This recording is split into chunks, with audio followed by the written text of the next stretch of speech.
just check the recording. I'm gonna just start, and we can cut all the bullshit out at the end. Yeah. No, that's fine. I just want to try and get you louder in my head. Oh wait, I have to turn this up. I could actually move my mic closer if you need. How's that? Is that better? Oh yeah. Perfect. Beautiful. Clean shaven. I feel like a schlemiel. I feel like I just fucking woke up over here. No, this is good, man. Yeah. Finally. No, this is it right here. That's good to be back with you, man. Absolutely. And that phone shit is for the birds. Skype sucks. This is nice. You're like sitting in my office here with me. Hey, I feel like it's the same shit. And you know what else is crazy about this? When you watch it on the playback, whoever's speaking, the screen alternates. Yeah. What? So you'll see. I'll throw this up when I throw it up on the YouTube channel. You'll see. I did the minimum fucking work. I put it into iMovie to put my, the watermark in there. Yeah. Fucking intro. Boom. Good to go. Well, and if it'll do the green screen for me, that's like 8 steps ahead for me too. That's like 20 things I don't have to do. Yeah. So now you have it, play around with it, take a look at it. Hey, listen, maybe Skype will be better, but hey, as a fellow podcaster, I couldn't hold out and not. No, Skype sucks. Even if I didn't use any of those extra features and I just used it as like a video call maker, it fucking leaps and bounds better. This is right. Yeah. You're super smooth. It's no lag, nothing. This is good to go. Are you hardwired in to No, I'm on the Wi-Fi, but I always reset and everything before I start. So okay, you're fucking smooth. I always reset. But yeah, no, I'm not no hardwire yet. I'm gonna run an Ethernet cable in here at some point, but I haven't had the need for it yet. Yeah, the same with me. I was thinking, because I did an episode and it was a little fucked up, it was a little choppy. So I was thinking like, all right, worst comes to worst, I'll hardwire, but if it ain't broke, don't break it. Exactly. It's working right now. All right. Well, I mean, I don't have a whole bunch of stuff, man. It's just definitely, I got a few things though. Silly shit.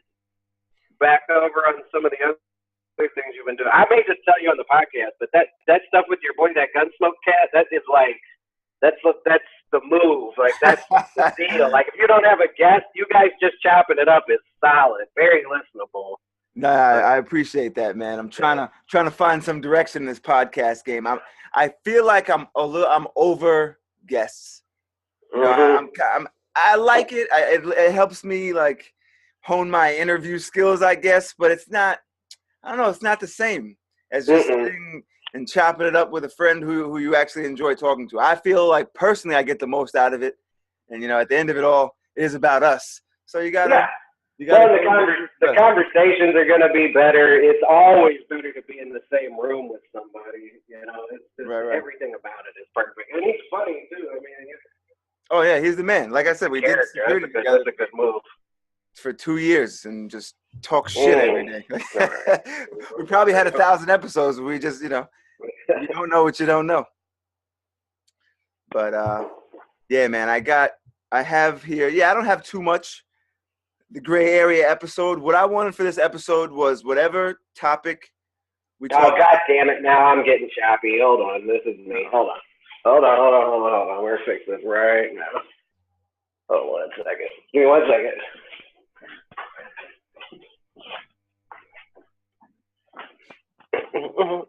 Motherboard. Nah, we're good here. I need to just fucking turn off everything else that's on the Wi-Fi. It's all good. Yeah, I looked up all the stuff I wanted to have a tertiary understanding of anyway. I mean, I imagine it's probably going to clink here and there, but I mean, it's still better than Skype. Yeah, it's bad.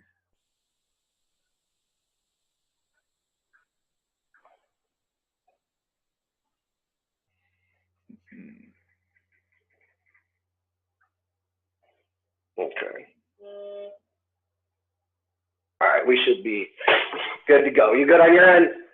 I think I'm pretty much golden. Yeah, I'm good to go. All right, cool. I'm going to stop looking this gift horse in the mouth. We can get this thing cranked up. So what were you saying now? Yeah, for our gray area episode, whatever topic we discussed or brought up, I wanted to try to argue both sides of it. So you know, we obviously have our feelings and have our stance on and opinions on everything. But I wanted to also just try to see it from the other side, if just for argument's sake. And, you know, what doesn't make sense isn't going to make sense. But I thought it would be cool because I noticed that whatever you say, no matter if it's like, you know, I really like the way Poland Spring kept everything nice and simple right around the logo, one little strip. There's always that one asshole who's like, well, you know, I would have appreciated if it was a couple notches down. I think it's the strangest thing. So I wanted to, I hate playing devil's advocate, but I did want to just take a look at the other side, just shed some light on it. Like, does this make sense? Do they have an argument here? Or All right, absolutely. Well, I'm ready when you are, if you want to lead us in there, sir. All right, let's get this thing going. Beautiful people, welcome to episode 51. And you know, I was thinking about it this morning. I was going to try to keep all my numbers, the numbered episodes, like a little bit of theme. And then I'm like, damn, 51. I was like, it's the gray area episode. I don't know how that could work. And I was like, oh, shit, isn't there something with Area 51? I was like, there's something here, but I got to hone in on it. But I'm with my man, Graham, of the Sports with a Cap F podcast. And for those who don't know, when you get familiar with it, make sure you dial 847-665-9238, the Cap F Sports hotline, which was a goddamn genius idea. Whatever your questions, comments, and anything in between, make sure you call the hotline so you can speak to this man right here. Graham, what's going on, my man? Not much, General. I really appreciate you having me for this one. And I definitely appreciate the plug for the hotline. I definitely encourage people to call in.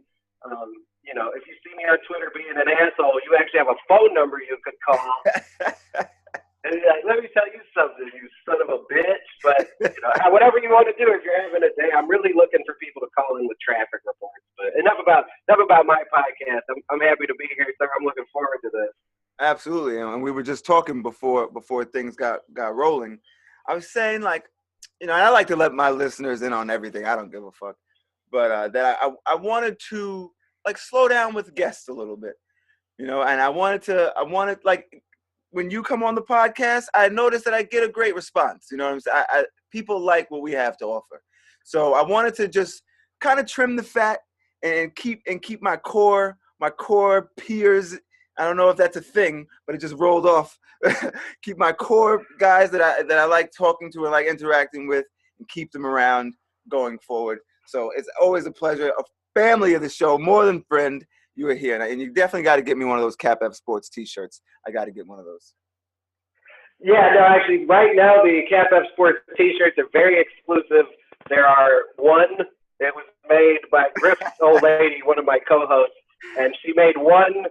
And now every time I wear it, someone's like, you owe me a T-shirt. I'm like, it's a real slow factory. There's a highly mistreated workforce, and they're not very quick. So, but there will be more. Gotcha. So right now, you guys see the one-on-one Cap F Sports podcast. Go make sure you get on the waiting list or something, whatever you got to do. But yeah, man, the gray area episode. The first thing I had that it was like literally the first of my notes that I've been saving since, I can't even tell you, whenever the article came out. I have it pulled up here. And yeah, just over a month, February 6th, the article came out.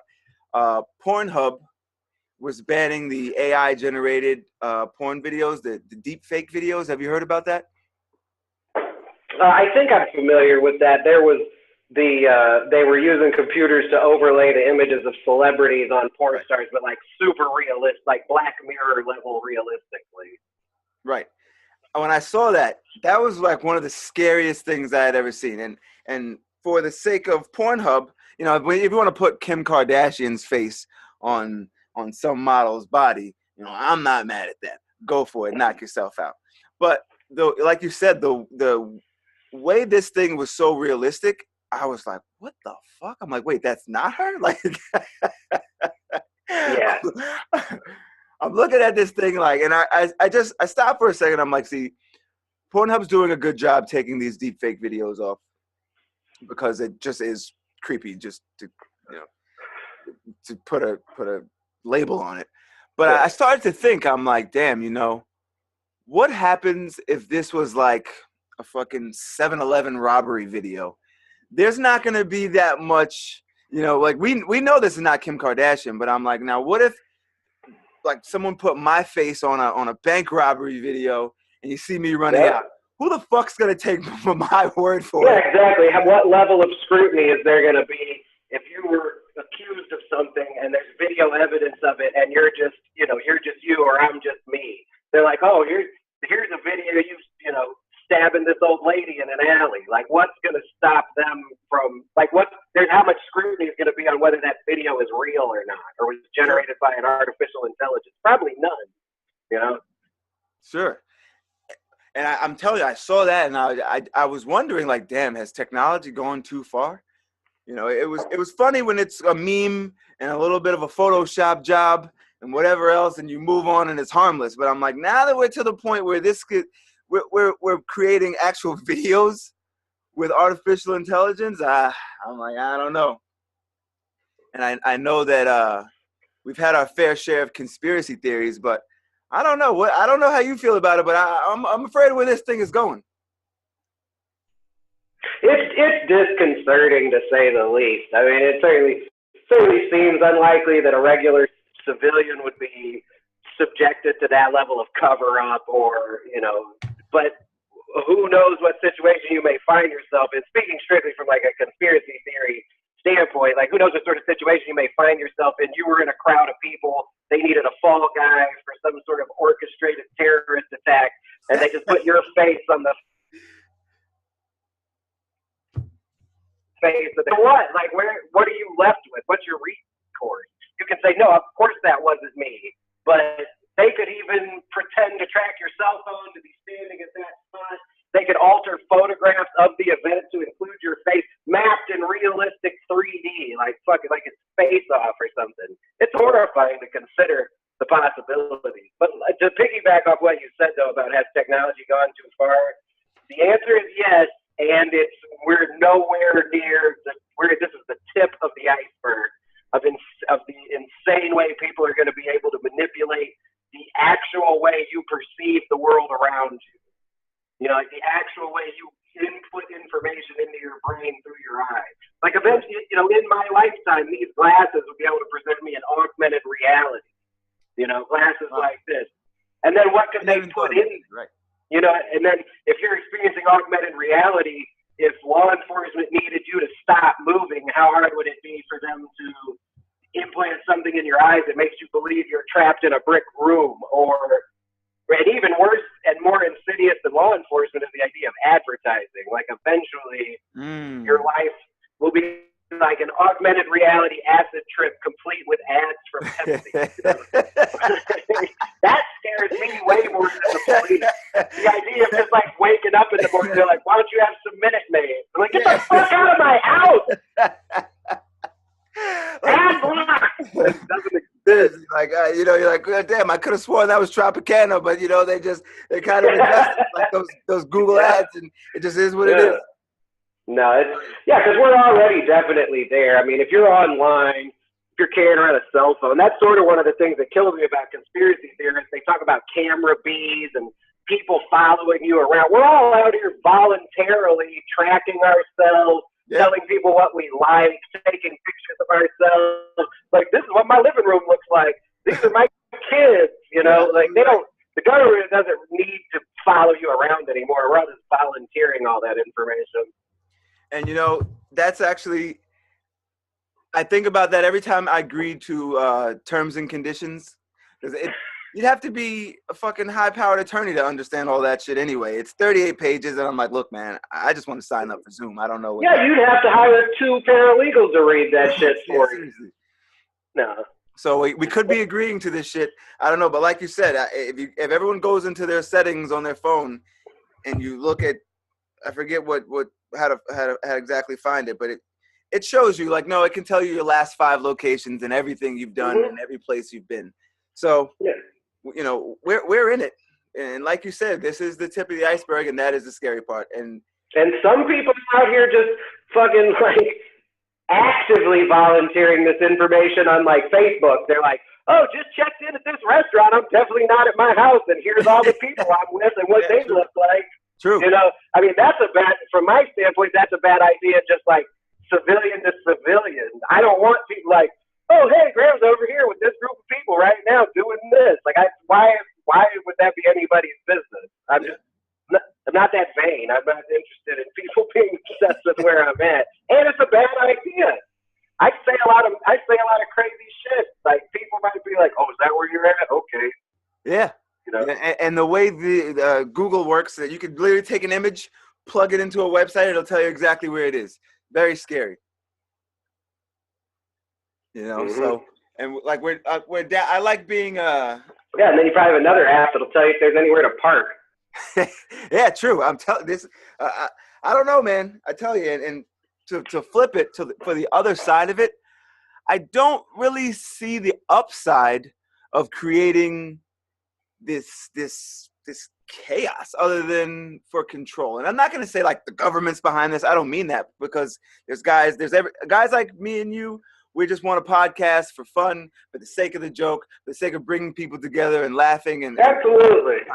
There's other people that want to just create utter and complete fucking chaos. And that's why I'm like, I don't see the upside of giving people access to all this fucking. Yeah. I mean, I think it's possible too, though, that what we're looking at is like, as a species and like as a society, we sort of asked for a lot of these things, and the companies that control all our data were like, here's stuff you might like. And really, at the end of the day, it's about them selling you ads and charging people money to get your business. And it's super nefarious and Big Brother-ish. But I think maybe we're living in a world where we're not really sure how to interact with this level of technology, you know, and that's why it's sort of insane chaos. That's why you see people getting shot on Facebook Live, or like, you know, a guy catches his wife cheating on him on a Periscope, you know, like it's just, we just don't, you know, or like traffic gets backed up because some asshole wrote on the internet that gas was illegal, you know, like there's all these things that happen. But I think at the end of the day, it's just us as like super advanced primates not really knowing how to respond to this level of input. You know what I mean? Like this. Oh, yeah, that makes complete sense. And like, I did a live podcast, a Periscope podcast, a couple nights ago with another gentleman, 12 Woods, and we do our podcast. I don't edit shit, as you know. You know, I know you put a lot of time and effort into it. Yeah. And it goes I don't edit anymore, but yeah, I know what you're saying. Right. But you know, we know how the process. But doing a live show was actually, I was like, oh shit. I'm like, you know, like there's a lot. Like if my phone rings right now, or my wife walks down right now, like that's just out there. I was like, there's no taking that back. I was like, that's a little bit of a different dynamic. That's pretty crazy. Yeah. To do a podcast about podcasts here for a minute. I'm intrigued by the idea of doing a live podcast. I don't know if I'm set up for it yet, but I have always been intrigued with the idea too. And just for the sake of being lazy, like I just do my podcast. If I can, even on the YouTube end, if I can lay the intro in and the music and everything's all right by the time it's over, you would just do the podcast, shoot it, and then it would exist instead of, you know, having the back end part of it. Oh yeah, absolutely. Like producers too, you know. And I also like the live interaction with the audience, because they give you comments and feedback right away. I thought that was a pretty cool dynamic. So I thought about it. We'll talk more about that actually, because we may could put a live show together. We gotta figure this thing out. But and all that reminds me, I just put up some shit on my Instagram. Oh no! At some point in the future, you're gonna see me stomping through Long Island before it's all said and done. Yeah, no doubt, absolutely. I got a chair and a bench warmed up for you right here, ready to roll. It'll happen eventually. Don't even worry. I put up something on Instagram today that was like, you know, when you're talking to me, bear with me, because we're going to have, during one conversation, we're going to have 19 mini conversations. And I thought about you immediately. Yeah, I saw that. I was like, I was just going to ask. I was like, is any of this making any sense? Because we sound like two kids that haven't seen each other in forever. Like,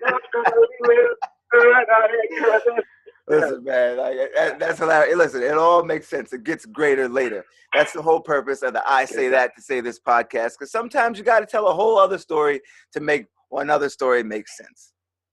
It's not that we're talking fast. You may be listening slow. But anyway. Yeah. Good shit. I like it. Back to what we were talking about with technology, and we were talking about giving away information. I also saw something this week that the FBI was paying Geek Squad employees to when they get some vital information to alert the FBI. When Geek Squad employees are coming to you, you call up Best Buy. You're like, hey, my laptop's fucked up. I don't know what's going on with it. You call up Geek Squad. They come to your house, in your home, sit at your laptop, and maybe they see something that you've been Googling AR-15s for a couple weeks now. They're gonna take it upon themselves to let the FBI know, because I don't know when. Maybe it's in there in the terms and conditions, but you agreed to that, and I thought that. I'm like, look, if we're looking for something like child porn or some shit, I'm all for that. Please get these guys. But I'm like, going into your home and alerting the FBI, I don't know if I'm cool with that. Well, and why should you feel concerned, about the things you're trying to learn using the internet? Because I even catch myself doing that. Because I'll have a thought. I'll be like, well, how many ISIS members were killed by drone strikes? Or how many ISIS cells are there in the world? And then you Google it, and for a second you're like, am I allowed to look this up? Is it can't I just be curious? See, what you Googled is actually valid. I understand. The crazy. The last time this happened to me was it was just, I forget what I was talking about, but I was mentioning the R. Kelly sex tape, right? And I'm like, oh yeah, when was that? And I fucking Googled R. Kelly sex tape. And you know what? I actually think I was live on the podcast, episode 33. Now that I do remember you talking about that on the podcast. It just came back to me. I'm like, actually, I think that was live. I Googled, R. Kelly sex tape, and right when I was gonna hit enter, I'm like, oh shit. I'm like, is this gonna red flag me for something? Because technically, this is could be. This is child porn, I guess. She's 50, and I was just like, I'm like, it's very tricky. So, like you just said, you could just be Googling something for the information aspect and end up on some fucking Geek Squad hit list. Yeah, you end up flagged on some list, and then if they're looking for a fall guy, they digitally impose your face on some actor, and all of a sudden you're robbing a bank, and they're like, it's right down the street from his house, There you go. You were taking a nap, you wake up a wanted man. All because some celebrity net worth. Yeah. I remember that though. Yeah. I remember that though, from the R. Kelly sex tape specifically, because I don't know if it's even illegal for me to say this. I saw it because when I lived in Chicago when it happened, and it was there were many VHS tapes floating about, and I saw it, and I even remember people saying, oh, they made it look like art, because a lot of people didn't want to believe it. Sure. I mean, which is weird, not to get too far off track, but the man produced a song by a 15-year-old girl called Age Ain't Nothing But a Number. That's a fact. Yeah, Kel's. When you go back and look at it, he was telling us the whole time, so yeah. I'm with you. But yeah, no, very true. That I remember that I probably was about 12 or 13 when it came out. So I remember seeing it, and I remember him being like, "Nah, that's not me," and I'm like, "Bro." Yeah. And that's the thing too, though. So that's definitely the flip side to being afraid of those videos, is also the ability to manipulate video that way. The flip side of that is that now dudes will rob a bank and be like, "I put my face on that guy." Yeah. Wow. Yeah. Yeah. You know what I mean? Or a dude will pee on a 15-year-old and be like, "No, that was another guy. They put my face on there." Nah, see, that was a super soaker, and I was actually holding a water gun that wasn't even my dick. So, yep, exactly. This thing is gonna get very scary very fast. I'm gonna tell you that shit right now. No, that spins around real quick there. Yeah, man, you mentioned R. Kelly. I can go on about R. Kelly for a long time, but I don't think anybody necessarily wants to hear that, because R. Kelly disappointed me. I know you're a big fan, and TP2.com changed my life, and that was right at the age. Wow, that's my defining album also, and I'm like, yo, this guy's a fucking legend. Yeah. In hindsight, though, I look back on it and I'm like, at one point I liked Limp Bizkit too. you know, like at one point. Wow, true. I mean, wow, you know, that's some shit I never. I like R&B, but feeling on your booty is silly as shit. That's goofy as fuck. Yo, I'm gonna tell you some crazy shit. You know, that just fucking blew my mind.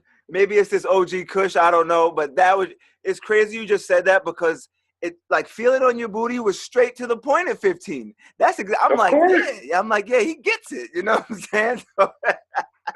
Yeah, but he was like 40 then. Yeah, so right, exactly. That's we're very far removed at that point from the work of Marvin Gaye when R. Kelly's like, wow, feeling on your booty. And I know this. We're going somewhere else, but I gotta speak on it since we're at this moment. What you said is exactly, and that's why I love having you on the show, because we're always on the same page. That's what gets me about like R. Kelly now, that he was 40 then and I was fucking 15, and it made sense. It was cool. I got it. Now that I'm 30 and he's like, I think my dad's 57, so I think he's close to my dad's age. Maybe we could Google it for the sake of the podcast, though. We'll just call him 55, you know, and move on. Yeah, we'll call him 55. Yeah. So that's what gets me about him now. It's like I hear his music now, and I'm like, bro, damn, did you put any effort into this? Like, we couldn't use a metaphor or some shit here. Like, there's nothing else we could go with this, and it changed. It changed the dynamic because now I'm 30 and I hear this guy talking about like fucking my girl, and I'm like, I don't know, bro. I don't know. I don't really want to hear this when I'm in traffic at 5 o'clock in the evening. Like, yeah. So I think Kelly, too, as far as that genre of R&B goes, I think as I get older, I have so much less time for it. Oh, that's a fact, and I'm gonna open up my my iTunes right now. Oh, that's funny that I did download the Black Youngster Booty song, but that's another story for another day. But I just last night I downloaded the complete Earth, Wind and Fire, like their whole catalog. Beautiful. This is just last night, and I'm like, wow, new music. I almost feel like I'm going backwards in time. You know, like the new shit that comes out, I'm like, this doesn't make me think. This is different. I agree. I find myself going back into some old shit, but like you said, like I remember when that Kid Rock song came out, I was like an avid Kid Rock listener for a very small window. I think it's just one song, and that's the crazy shit about one hit wonders that. You know, it just I don't want to call him a one-hit wonder because he didn't have. Yeah, no, Kid Rock endured, but just not in the mainstream as he did it. And at the same token, I also downloaded Black Youngster. This is the first fucking bit of music that I didn't even listen to the whole song of his, but I'm like, damn, I just downloaded Black Youngster. I'm like, what is it coming to? So you know, it's funny because I'm about 4 years older than you, and I look at you at this age, and it's fun. Like, I'm not junior in you or anything, but as far as like the way you're kind of adjusting to that move into 30, it's familiar to me. Because I would be like, "Well, come on, I'm not that old. I can listen to this. Who's doing that music right now?" And I was like, "Listen," and I was like, "Oh no, I can't." And then sometimes that'll force you to go back and listen to some shit you thought was super bomb when you were young, and you listen to that and you're like, no, I was dumb then. That's a fact. There's a reason Earth, Wind and Fire is still doing downloads right now, because that music is timeless. A lot of that, like, you know, and you're older too, and you're like, you kind of demand more from your music. You know, it's like, and I think we're super unfair as hip hop fans when we hear artists now and expect somebody to put out Illmatic. Well, if somebody put out Illmatic today, it would sound ridiculous. They would have all these weird old school samples and like a shitty drum machine, and we just romanticize that because it was then and it was pioneering, you know. And then what they're pioneering now is garbage. But I'm just saying that at one point we were hearing people pioneering things that were sonically pleasing, you know. Sure. And you know what? Actually, to be fair, I won't even because I'm with you. I won't call all garbage, but you know what I discovered? But again, you hit the nail on the head that we do look back into that little window of music whenever our defining moments are, so to speak. and we hold on to that, and we compare everything to that. I heard, I forget his name. Damn, like Bokeen. I don't know his last name. The dude from like he was in a lot of '90s movies. And I'll put the clip in. I'll try to edit that in. It'll be my one edit that I'll try to throw in there. But he said, I heard him listening. He was talking about. He's like, yeah, and in rap, after about the year, he's like the year 1995. It was when it changed. And he's like, and Biggie died. And he's like, around 1997, rap just went to shit. And I was like, whoa. I'm like, damn, 97, bro. I'm like, that's my window from like 97 to like 2006. Yeah, that's too early. That's where I came in. Yeah. And he's like, anything after that was garbage. And I'm like, damn. I'm like, am I doing that to the next generation? I'm like, you cut off 97. I'm like, we didn't even get our best Hove album yet. I'm like, what are you talking about? It's crazy. You know what I mean? Oh no, we're doing that. And I didn't mean to say that everybody now is garbage. Because there's always going to be MCs. Right. I knew what you meant, but that's why you knew who I was talking about. Right, I knew what you meant, because right here, I got my Get Rich or Die Trying vinyl. Yep. And I hold on because I'm getting my setup right. This is my defining moment. When did this come out? 2003. I'm like, that record. People talk shit. That record. 2003.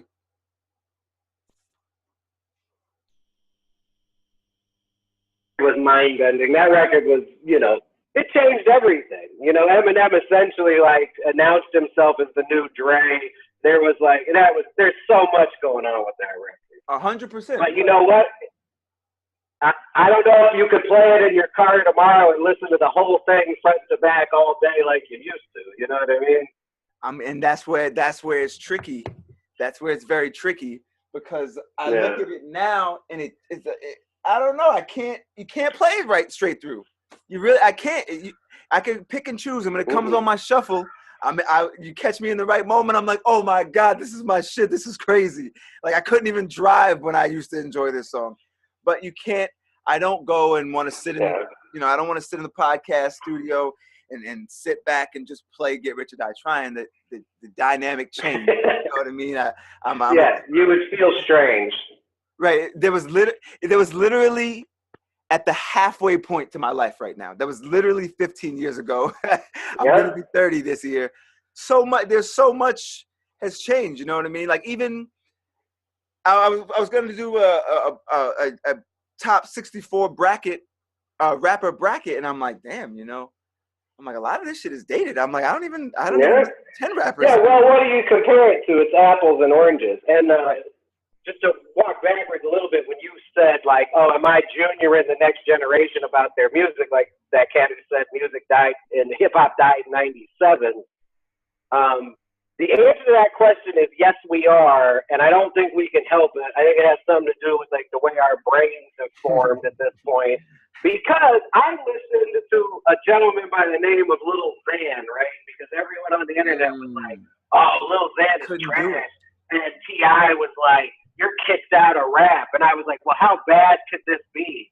And I listened to it, and it sounded exactly the same as every one of his peers. Like, is that markedly worse than Tekashi's 69 or whatever? Is that markedly worse? It's not any worse. And when I listened to it, I was like, objectively, as a dude who doesn't even listen to this kind of hip-hop, this is, in some respects, better, because it's like there's more production value to it than a lot of the other shit I hear. And everyone's like, oh, you're kicked out of rap. So to me, with that thought experiment, it proves that yes, I'm old. All that shit sounds the same, and I've had enough of that racket. But you know what? That's why I fuck with you, because I just showed you me downloading the Earth, Wind, and Fire. I also, like, I don't know, probably like last week sometime, I listened to XX Tentacion for the first time, and I actually fucked with it. Like, he has a song that I'm like, wow, that's actually really not bad. And it's about, like, depression. It's the strangest shit. But I'm like, it just caught me. I'm like, wow, I'm like, oh. I'm like, there you go. Like, I'm like, all right, I listened to one of them. I couldn't pull the trigger on listening to Lil Xan. I don't know if that'll happen. I wasn't in that much of a good mood. But I was like, hey, everybody was so fervently like, fuck this kid. And I was like, how much worse can he be than you? Sure. You had to do some great. That's a fact. You had to do some great area investigating and shed some light. It sucked equally. So I I guess that's like you said. It may be in our brains because I do it and I don't even realize until 4 days later when I'm like, oh, there I go being a hypocrite again. But I guess that's just the game. And you know what you like though, and to me at this age, I feel like I've earned it. Listen, here's another thing these fucking kids don't understand. Fucking okay, every time an artist comes out now, it just shows up in your Magic Pocket computer, like oh, and I can listen to their song and peruse their album. When I was listening to music, someone I liked or someone I was curious about would come out with an album. I would go to the store and spend $20, and then they would, or 15 or 12, or if it was some underground shit in Chicago, I had to go to some janky record store and sometimes drop like $25 for a burned CD, right? You were committed then. You know what I mean? You were committed to listening to that music. And if you bought a shitty record, you just got robbed. You couldn't go on the internet and be like, hey, Method Man, that album was fucking trash. You owe me $50. That's a fucking fact. Now artists just put their music out for free, and if it sucks, people are like, this shit is whack. Yeah, and you can go back to the drawing board. It's like a free survey. Wow, that's very fucking true. I remember even I took the bus to the mall to get that shit. You know what I'm saying? Like, yeah, exactly. By that time, I was gonna like that shit by the time I got home. You know what I'm saying? So. Yeah. When I was a shorty, I had to go on the fucking west side of Chicago and buy music. And I'd be like, oh, I gotta get this record. And you're goddamn right. By the time I got home, I was like, oh, this better bump. This better bump hard as fuck. That's a fact. So kids now, when.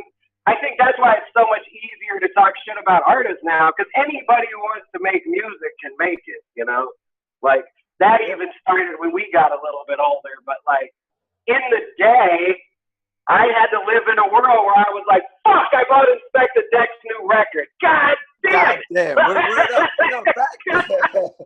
Fuck, he got me again. But that's what I also, for the flip side of it, I love that about this generation, that they really have the courage to be like, fuck it, I'm putting it out. And because some people could listen to my podcast, they'd be crazy, but they could listen to my podcast and say, the fuck is this guy talking about? You know what I'm saying? They could listen to your podcast like, this isn't about sports, because for some reason 100% they would think that. Right. But the beauty of it is we get to put it out, and we get to, and like, if they enjoy making it and they enjoy putting out some shit that I don't even understand, it's not even audible to me. It's like, you know what, bro? Go for it. Knock yourself out. You know what I'm saying? So yeah.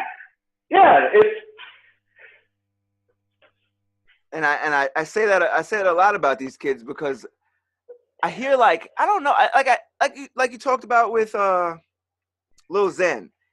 People were so hard on him, and I'm like, look, I don't know. I'm like, I think everyone's just jumping. I'm like, who the fuck listens to? I'm like, I never heard of this kid. I can't sit and talk about he should be banned from hip hop. I don't. He had a hot take that was a little crazy, but I'm not mad at him for it, because I called Tupac a ballerina countless times. We've all seen the video of him in the leotard. That's what I'm saying. And if you just took that clip and put it out there. Yeah, there you go. Exactly. You know what I'm saying? Like, Tupac was also doing the Humpty Hump at one point. If we just cut his career off and said, look at this Humpty Hump bullshit, get this guy out of here, he's not giving respect to the legends, everything changes. The dynamic of everything changes. So for us to do what we do for real, we got to kind of just let it develop. He said some bullshit, and I said, you know what? Fuck it. Ban him. I don't give a fuck. You know what I'm saying? But then I really thought about it, and I'm like. Yeah, but you know what else, though? Oh, sorry, go ahead. No, go ahead. I was going to say, too, though, if you think about it, in his world, saying some shit like that, a lot of these mumble rap kids have been like, Biggie's boring. What's his name with the red beads was like, oh, that's my grandpa's music. Oh, and that's ridiculous to say if you're a hip-hop artist. But it's not that ridiculous to say if you're 19 years old. 100%. You know what I'm saying? Like, if you were born in, like, 1995, your grandpa really did listen to Biggie, you know? Like, 100%. and little Zan lives in a world where he looks like a fucking Abercrombie and Fitch model with tattoos on his face. But in order to get recognition, he gives an interview and says Tupac's boring. And now who are we talking about? That's a It's fact. fucking. I actually thought it was the kid from Famous. I thought Lil Xan was the kid from Famous. I'm not even kidding. I was like, oh, he raps? And I was like, oh, that's weird. Yeah. And I was like, oh, shit. I'm like, that's a separate. That's not Carl. I was like, this is fucked up. Or whatever his name was. I'm like, this is fucked up. You know what I'm saying? But, but I mean, we do that. I mean, everybody did it to us. Like when I was a shorty in Chicago, cats would be like, 10 years ago, if you guys grew up when I grew up, you wouldn't even come around here. Yeah, true. Like, Yeah, true. Like, it's all the same thing. We all grow up in a world, and that's not to go too far off point, but that's a real thing in human psychology. That's why Donald Trump was so successful. Saying "Make America Great Again" sounds ridiculous to a reasonable person, but to even everybody, regardless of your background, somebody, or maybe you are the person who's like, oh, well, things were like, when I was a kid, none of this happened. This and that didn't go on. And now I see 30-year-olds who are like, oh, all these rappers are talking about taking drugs and shooting people. That's ridiculous. And I'm like, didn't we go to the Dre concert together? Like, weren't we in the car listening to Twisted, throwing gang signs out the window? And like we were teenagers too. We were retarded. And nothing changes if everyone crosses that threshold into adulthood and then looks back at people behaving the same way they behave with like judgment, like we would have never done that. I know people are like, I don't remember girls getting pregnant that early. I'm like, dude, we're 33, 7 girls who went to high school with had kids before graduation. That's a fucking fact. And the same people thing are people. Sure. You know, it's like there's not more pedophiles now than there were. They're just on TV.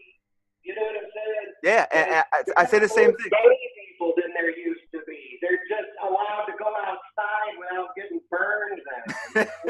Like it's all people. We all kind of shake out as far as like those kind of wirings are concerned in a similar amount. You know. 110%, my man. I'm totally with you. I say the same thing because I'm like, look, the world's been the same. It's just a matter of everything. We have exposure to everything now. Mm-hmm. Like we talked about going to the mall to buy an album, and the process it took. These kids now just let you know like, everything they listen to right when it happens, and they move on, and we're exposed to it. You know what I'm saying? Yeah, that was actually a whole thing with a group of people I grew up with. I don't know if you remember Cuckoo Cal. I do, and I wish Mad Lou could see me now. Cuckoo Cal released a follow-up album to that album that I bought for $18 at like the expensive record store. And that's like a saying among cats I grew up with at this point. It's like, this is the Cuckoo Cal album all over again when I get obsessed with stuff. Because I wouldn't let it die. I was like, I don't know, play it again. Anytime. You got it. I'll hit you in a few minutes. All right. But, no, I'm sorry. I missed that last thing you said. No, you're good. You had a little company over there. No, I was just saying that we even use that as an example. Like, if I won't let something go, people will be like, oh, this is the Cuckoo Cal album all over again. Because I bought Cuckoo Cal's follow-up record, and I wouldn't let it die. I was like, I paid $18 for that shit. Put it back in and let it run one more time. And you know what's crazy about that? Also, because you mentioned Twista also. That's even when that combination came with R. Kelly and Twista, they had a fucking zone of music that I was like, yo, this shit is crazy. You know what I'm saying? Twista coming out, but then when I put I bring them up because it was that same time that I bought his album and I was like, shit, I'm committed. You're talking about the album he did with Kanye.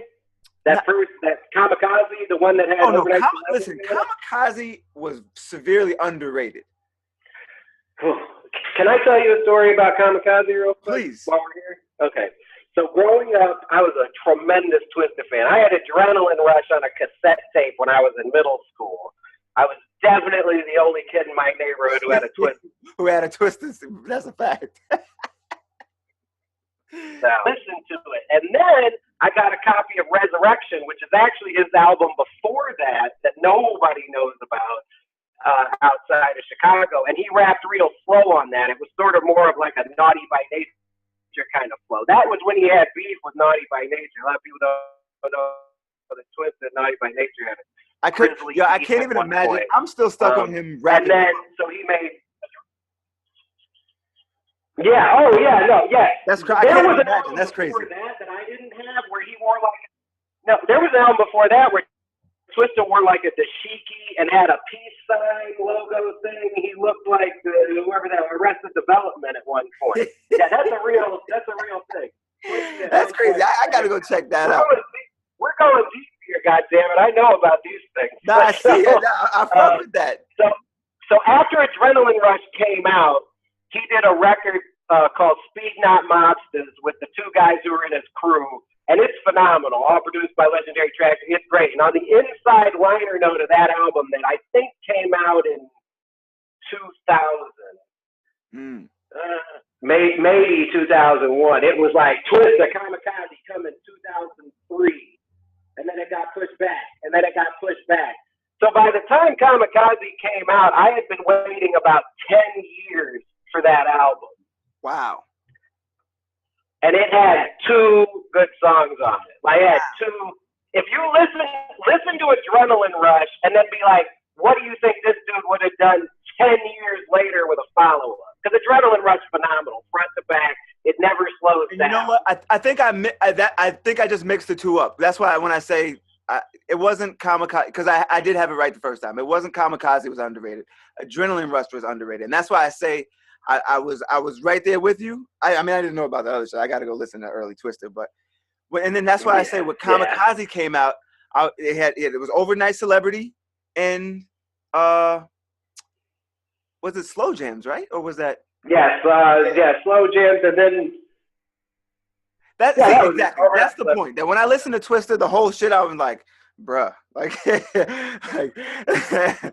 you gotta go back to though and listen to like not even just his super gangster Chicago shit, but based on features alone. If you go back and listen to his features on remixes like shit he did with Timbaland, like there's some shit Twisted and Timbaland. Oh no, he was a legend. Like, and for that time, and that's why it's effective, because like for that time, music in Chicago wasn't spreading in New York that crazy. Mm-hmm. Like I was like, wait, he's from Chicago, and it was really in my brain to be like, how the fuck did I find this? You know what I mean? Like we didn't have. Yeah. If it made MTV, it was a go. You know what I mean? Like. Yeah, and that's why I respect Twisted in that regard though too, because it's like R. Kelly, and then even Common. Like Common was pretty respected in the East Coast hip hop world, but that was because he moved to New York. Like Cats knew he was from Chicago, but then he moved to New York and like sort of adopted that. Twista's really the only cat who never left Chicago. There's a ton of rappers who never left Chicago that you've never heard of. Yeah. You know, well, like everywhere. That's right. Yeah. They have their own scene though. Chicago hip hop does have like a rich, deep history within the 3 or 4 million people that live there. But it's also all super depressing and real, like specifically gang related to where like if you didn't live there, Chicago rap music would make no sense at all. You'd be like, what in the fuck are they talking about? I'm going to tell you some crazy shit, and I guess we'll put a button on this Chicago because I started thinking about how much music. Stop me. No, I just started thinking about how much music Twista owes me, and I almost got annoyed with him. So see, you bought those albums. See, I'm in the same boat. I still love the like when you think about the time and energy we put into trying to make that one work, I'm like, you know what? Actually, I'm like, I may do what these kids. Rockefeller signed him. People fucked with him. He was on everybody's shit, but then he would drop an album, and you'd be like, well, there's 2 songs that don't make me want to kill myself on that record. And it wasn't like now when I'm listening to a podcast and tweeting and texting. Like I was committed for that 4 minute and 31 second song. So to make that shit work was a big. But I had a run with where I love Chief Keef is the craziest shit. And I swear now that's some crazy shit that I don't know what it is about that album, but I swear now that shit I'll let play straight through. It's the strangest fucking thing to me. It gives me a certain weird feeling, but I've not listened to. I've listened to zero. I have zero desire to listen to any new Chief Keef that comes out right now. It's right. Like, even talking about it sounds crazy to even bring up, but so it's something about like the waves of Chicago, because that's what I think it is with Chicago music. When it gets very specifically gang related, it loses me. It's like I don't know, I can't even pinpoint it. But like the album, like Finally Rich, it was like he was kind of making the transition to being like outside of that bubble. And I think with Chicago, it's such loyalty and root, because I know like even your sports history, how you feel about the Cubs. They may feel that shit about that. Their original set, you know what I'm saying? So when they're like, I gotta stick with this, let me get back to the core, and when they start going super fan mode, I think that's where we lose it, and that's why I wanted to, and that's why I wanted to. Well, but I think Chicago cats have always felt slightly inferior to New York cats because cats who don't live in New York know what Broadway is. Not everybody knows what Cicero is. You know what I mean? So cats in Chicago feel the need to be like, look, our city is the shit too. Like when I talk about Grand, you know where that is, and if you don't, come check it out. That actually makes. I think we've always felt a smidge because New York's the only one of the big five I've never been to, but I know it in my head. I know how your street number system works. I know like the 5 boroughs, and I just know that because I watch TV and listen to music. And as a Chicagoan, it makes me want to puke because I'm like, people in New York don't know where State Street is. and that's actually, but it's true though. That's actually valid, and that's why I said I didn't want to spend too much time on the Chicago rap because you hit that on the head with that, and I didn't want to get past what you said because it was very valid about Trump, and that's how he got people to believe in him. And that's why. Because you look back on the past and think it's better, but it's just because you were happier then because you were younger. But most importantly, he gave them something that everyone could relate to across the nation, and I think that is fucking crazy. That there's a kid. I'm not wealthy, but I live in a wealthy neighborhood. There's a kid across the street, not across the street, but I'm just speaking, in the podcast facts here, but like. To be realistic, there's a kid in my same neighborhood that feels like he really had it hard his whole life when your parents have access to probably $10 million. You know what I mean? So it's weird that a kid like that and some kid in Louisiana will really stand behind Trump for 2 different reasons, but the same guy like struck a chord with them and something that they could relate to. It's very fucking. It's very strange. Like when you talk about like rap music and someone could, like you said, or not rap music, like location where all 5 boroughs. I don't know in Chicago. I don't know if they use counties, cities. I don't know. Like I can't. There's neighborhoods. God damn it! There's like 130 neighborhoods. It's all in one county. Okay, it's a bunch of neighborhoods. You just stay where you are. Don't come there. Put ketchup on hot dogs. This podcast is over. No. I totally derailed your thought. That's exactly my point because I know it's funny that you say that Chicago dudes are a little sensitive because I know it's true though. Like that's what's fucked up about it. It's very true. I gotta remember to get that clip. Like that's gonna be the Instagram because that's fucking hilarious. But with Trump and like I thought it was interesting because we talked about it before, and I wanted to follow up on because we the beauty of talking to you is we could have a lot of fun for 5 hours, but we also could have a serious talk for 5 hours. So things with you as like things get fun, but I like that with the gray area is like shit could get dark quick. You know what I'm saying? Yeah, because that's why it's fun. Even sometimes when you're having fun, in order to keep it going, you got to get a little dark.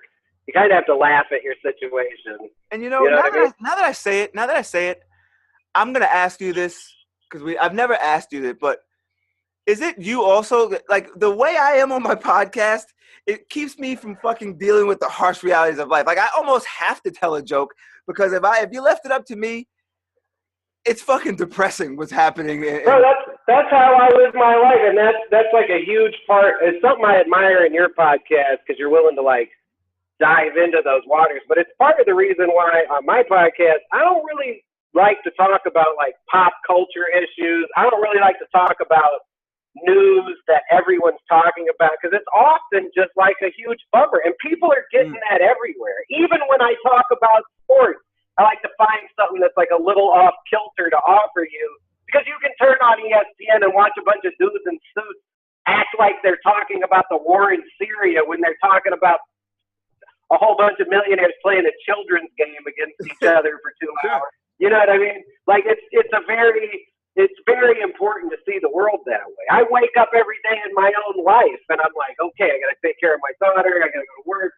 I got to make sure the house is clean. There's all these other things. So when I sit down to do the podcast and talk to people, I want to try to bring them something as best I can that is either a different perspective or is like so silly you can't help but like break out of your stupor. You know what I mean? Sure. And like for the flip side of it, that's what I love about your podcast is that I was an avid ESPN guy. Like literally all I did was all that was ever on television. That's what I knew I could cancel my cable because I'm like, I only watch one channel. I only watch ESPN.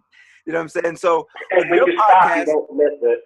With your podcast, I like that it's not guys in suits with some fucking ulterior motive. You know, I like that you're a straight up guy that I can relate to personally to like make fun of some shit that I thought I wanted made fun of in sports. Like you catch the exact moments that it's like, oh shit, beautiful, perfect. Yeah. Like, I'm like the Sammy Sosa thing. We were seeing eye to eye, like we were on the money. Where I'm like, did you see that shit? You're like, I was just gonna ask you the same. Yeah, we've been chasing. You know, I think I'm going to close the door on the Sammy Sosa becoming a white guy thing because at this point it feels like low-hanging fruit. But that was really the first time when me and you were like on the same page on some sports shit. Like, now this is silly. This is hysterical. You know? You're absolutely right because I even brought it up because it was like we touched on it last time, but I'm kind of over it now. Like at this point, it's like, no, you know what? You're so committed, bro. So happy. That's exactly what it is. If he looks sad or like someone was forcing him to do it, I'd be like, Sammy, what are you doing? You brought me so many great memories. The world shit on you because you did what everyone else was doing, and that except excelling at a super high level. And then you pop up, I'm a different person than I was when I was at the age where I thought Sammy was the shit. Well, I can still think he's the shit now. He's a different person and a different race. I can't. He was just like, look, I'm happy. He looked so happy as a cowboy. Yeah, and that's why I brought it up. It really came full circle because I saw when you said the cowboy, that was like the cherry on top. I was like, I was like, this dude is genuinely enjoying his life. And I was like, this was the craziest thing 6 months ago. But at this point, I'm like, I don't even have any words for you, Sammy. Like, you know what, bro? God bless you. Do your thing. How much joy did you bring me? I don't know you. I wasn't in the cage taking those swings. I didn't, have to go in front of Congress and be like, I'm very sorry. I didn't have to do that. You did. If you're happy, I'm happy for you, man. And that's something. Before we get back into the Trump thing and things go too dark, I wanted to. Damn it, we did it again. It's almost nice to not talk about it. So maybe if it doesn't come up, we won't have to. But before we get to that, I wanted to talk about like separating what we see as fans from people's life. I think that's a crazy gray area that I didn't realize happened until I say some stupid shit on something that I like. I forget what we were talking about earlier. It just slipped my mind, but with like rap is garbage. Like people would take that small moment and they'll judge your whole podcast and your whole brand off that one moment. Or when I call Tupac a ballerina, it's like that every time they say it's a joke. Right, it's like it's a fucking joke. You gotta separate. If you listen to your podcast, who the fuck is gonna think that you don't have complicated thoughts? Like you're like, oh, but Tupac, he's a ballerina, and that's the end of that conversation. I'm King Mo Christ, and this is the Tupac is a ballerina podcast. Like, and have a good day. Have a day you deserve, right? Exactly. Yeah, exactly. No, it's fucking ridiculous. Don't worry about it. But as far as artists, I saw this thing where Denzel Washington, he had to. When he said he wanted to, well, after the Training Day is like my favorite movie of all time, top 2, and I don't know if it's 2, so. It's solid as fuck, yeah. So I saw this thing where the NAACP came down on him. Like they were showing up at the set like, yo, you can't play this role. It's gonna put black people in a bad light where we don't want to be seen as dirty cops. And you know what his response was? I saw that shit and I'm like, damn. I was like, I'm like, that's fucked up. He can't be an artist now. Like, I saw it and I was like, that's a weird moment, because I was like, now nobody said anything about Al Pacino and Scarface, and that was his response. He said like Robert De Niro and these guys could play mobsters, and everyone accepts them and sees them for who they are in their regular life. He's like, but if I do this, it's gonna put me in a bad situation. And I'm like, damn, I didn't realize it happened at that level also, where people. Well, if you think about it too, I'm sorry, I'm going to cut. No, go ahead. Okay, so on that same note, it's like, it was a really underrated group of dudes making movies are the Hughes brothers, right? If you look at what they did, Menace to Society, Dead Presidents, From Hell, all three of those American movies Pimp. American Pimp, yeah. But especially those three, like the big three, their trinity of films are really dope, and they're similar to that. They were like, we're going to use gang violence in South Central as a backdrop, except for From Hell. They were like, let's be heterogram booth, but you heard it. So but like those first two movies, you're like, we'll use that as a backdrop to make a gangster movie. That's why in Menace to Society, Kane is doing the overdubs. It's a direct homage to Goodfellas and some of the other mobster kind of movies, and that's why they're not like banging on colors or set tripping in that movie. It's just gangster shit. That was like their intention when they made that movie. Right. And I think that like if you read more into that, you're really limiting your ability to appreciate what they made. You know what I mean? In the same way like you're talking about with Training Day, like you're limiting people's ability to appreciate what was created there because Denzel Washington played a crooked cop. 100%. Like, 100%. They played this role that was tailor-made for him. I will say, as a caveat to that, though, hold on, and are we back on? Oh, you're breaking up on me a little bit. You got me there? Good, yeah, you're good. All right, sorry. But so I was going to say, though, as like a caveat to that, like, people trip because Denzel got an Oscar, and the Oscars are stupid too. Let's not forget that. Totally any industry award is fucking retarded, and if you're concerned about that or how people are represented or who said what, you need additional hobbies in your life. Like you're watching award shows that people who make movies give to each other. You know? Right. It's like seeing your lawyer talk to each other. You know? I love you. I'm awesome. You're awesome. Let's be that. Fuck all that. None of that has anything to do with anything. I mean, Denzel won the Oscar for Training Day because he should have won the Oscar for Malcolm X, in the same way that Russell Crowe won the Oscar for Gladiator when he should have won it for Beautiful Mind. You know, 100%. Get around to giving it to people. I went way off track, but either way, the end up. No, I'm with you, and that was my thing with it. Also, it's like I tried to find and I couldn't because I wanted to bring it up on the podcast. I'm like, I wonder if the NAACP went to him like, yo, I don't want you to play this part in Glory.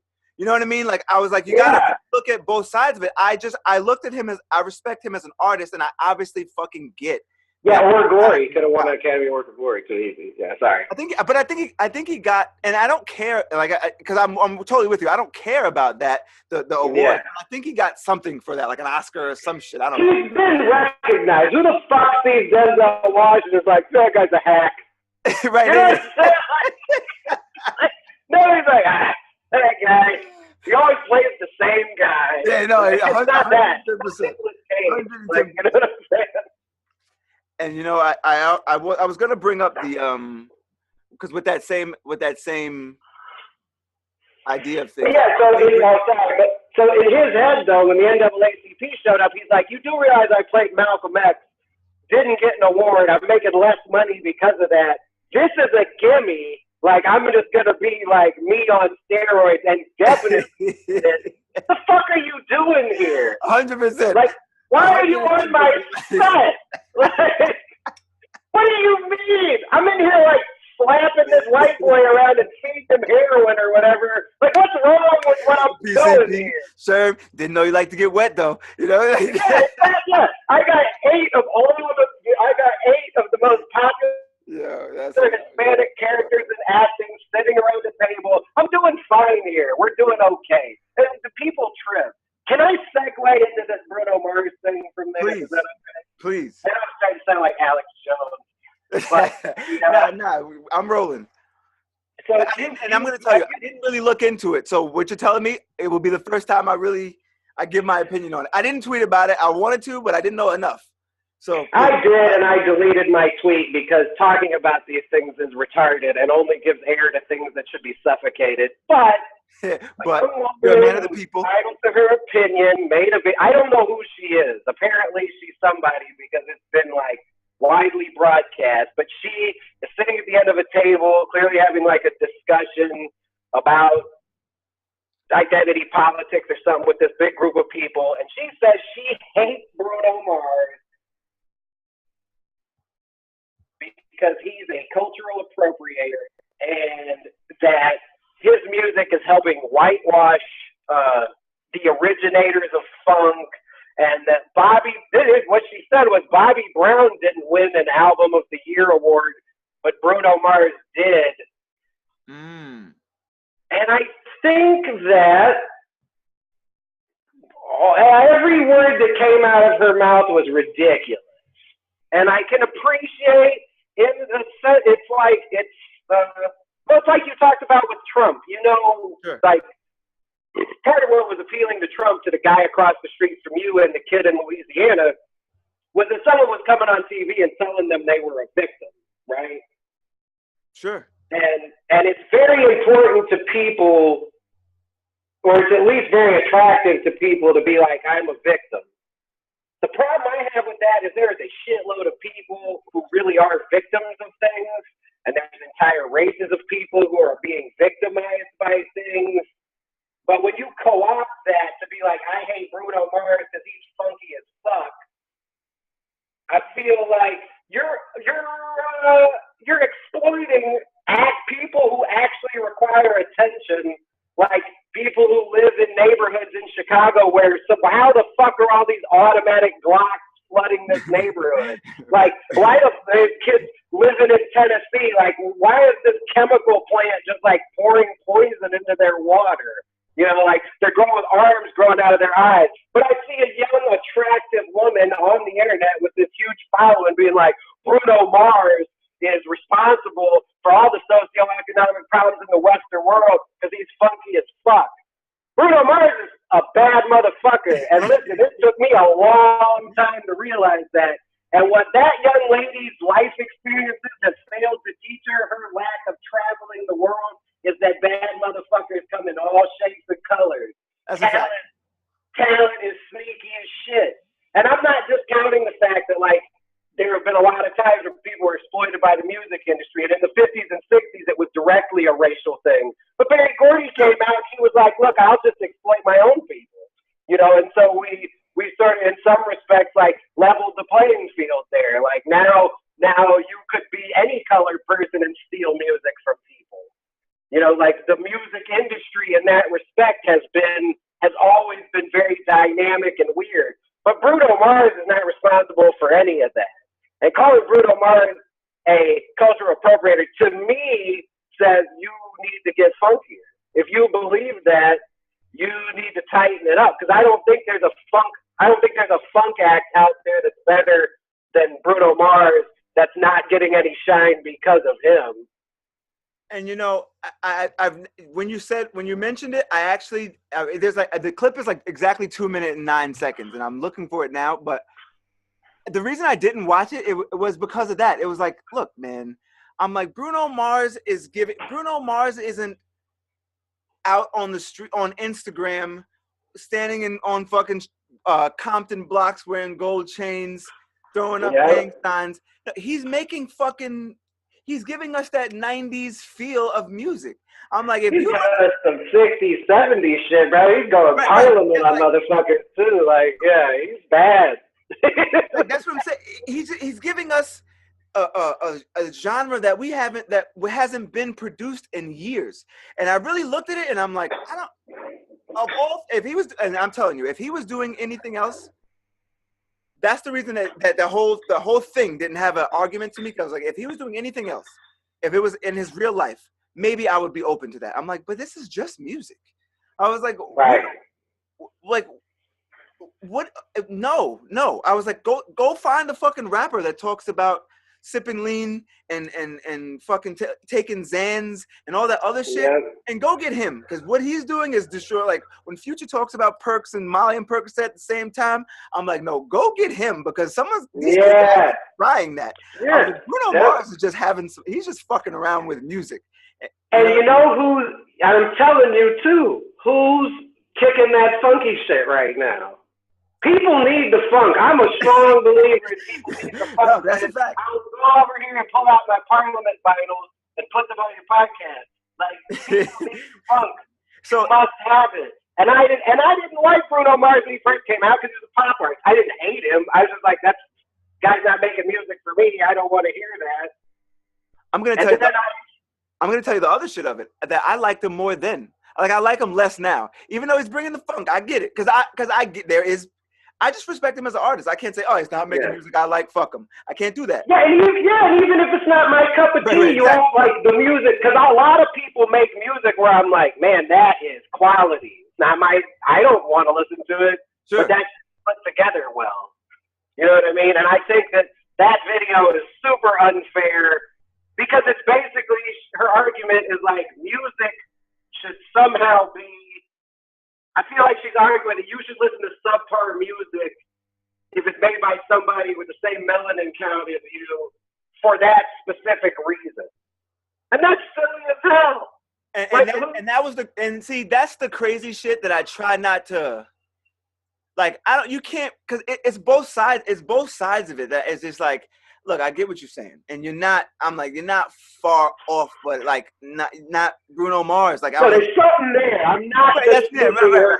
Nah, and I know you're smarter than that. Like, I know you're not totally voiding her whole argument. That's why I'm smarter than that. That I have to avoid sorting it, because I'm on the other side of it. That I'm like, nah. I'm like, listen, I'm black every single day. I do not put how I feel in Bruno Mars' hands. No. I'm like, you're a black man in America. Like, Bruno Mars music is not Bruno the Mars most is the last motherfucker that's gonna speak for me. Yeah, so I'm gonna just take the music. I'm gonna take the music for what it is. Worrying about, I have all these responsibilities, and I'm a mouthpiece for the culture. But Bruno Mars is funky, and I gotta get on that. I need to be focused on that. That bass line was too funky for that Mexican or whatever he is. But I'm just saying. Focus on the funk. That's a fucking fact. No. The funk is for not focusing. You think George Clinton was focused? Right? That girl needs a history lesson. You think George Clinton was focused on anything? Reality was collapsing in on that man every moment of his life. He was out of there. So before we close this out, let me go grab another beer real quick. Give me like 30 seconds. No doubt. I'm right back.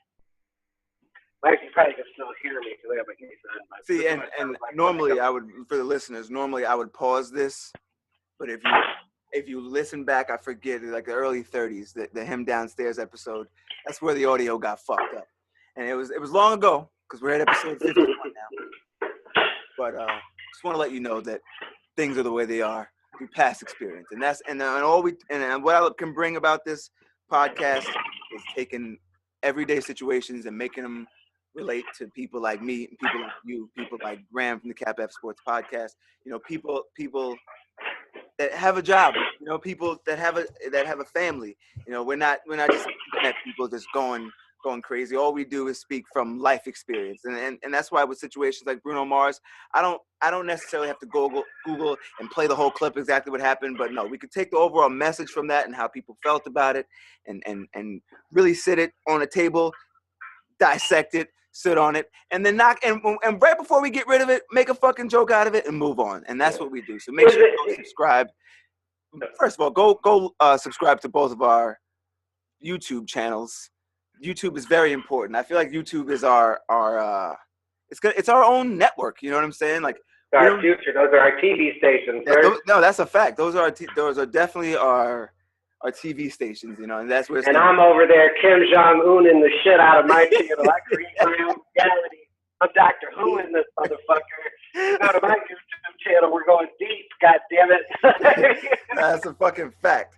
But make sure you go subscribe. And I was saying before that I normally would have paused it at that moment, paused the recording, but I've learned my lesson. I'm like, I don't exactly know how to work Zoom, but I was like, look, I can make a moment out of the fucking 1 minute he's going to be gone. Just keep this shit rolling. Well, you know I'm over here, Androids and PCs, slowing shit down anyway. No, I respect that. I respect that. We roll.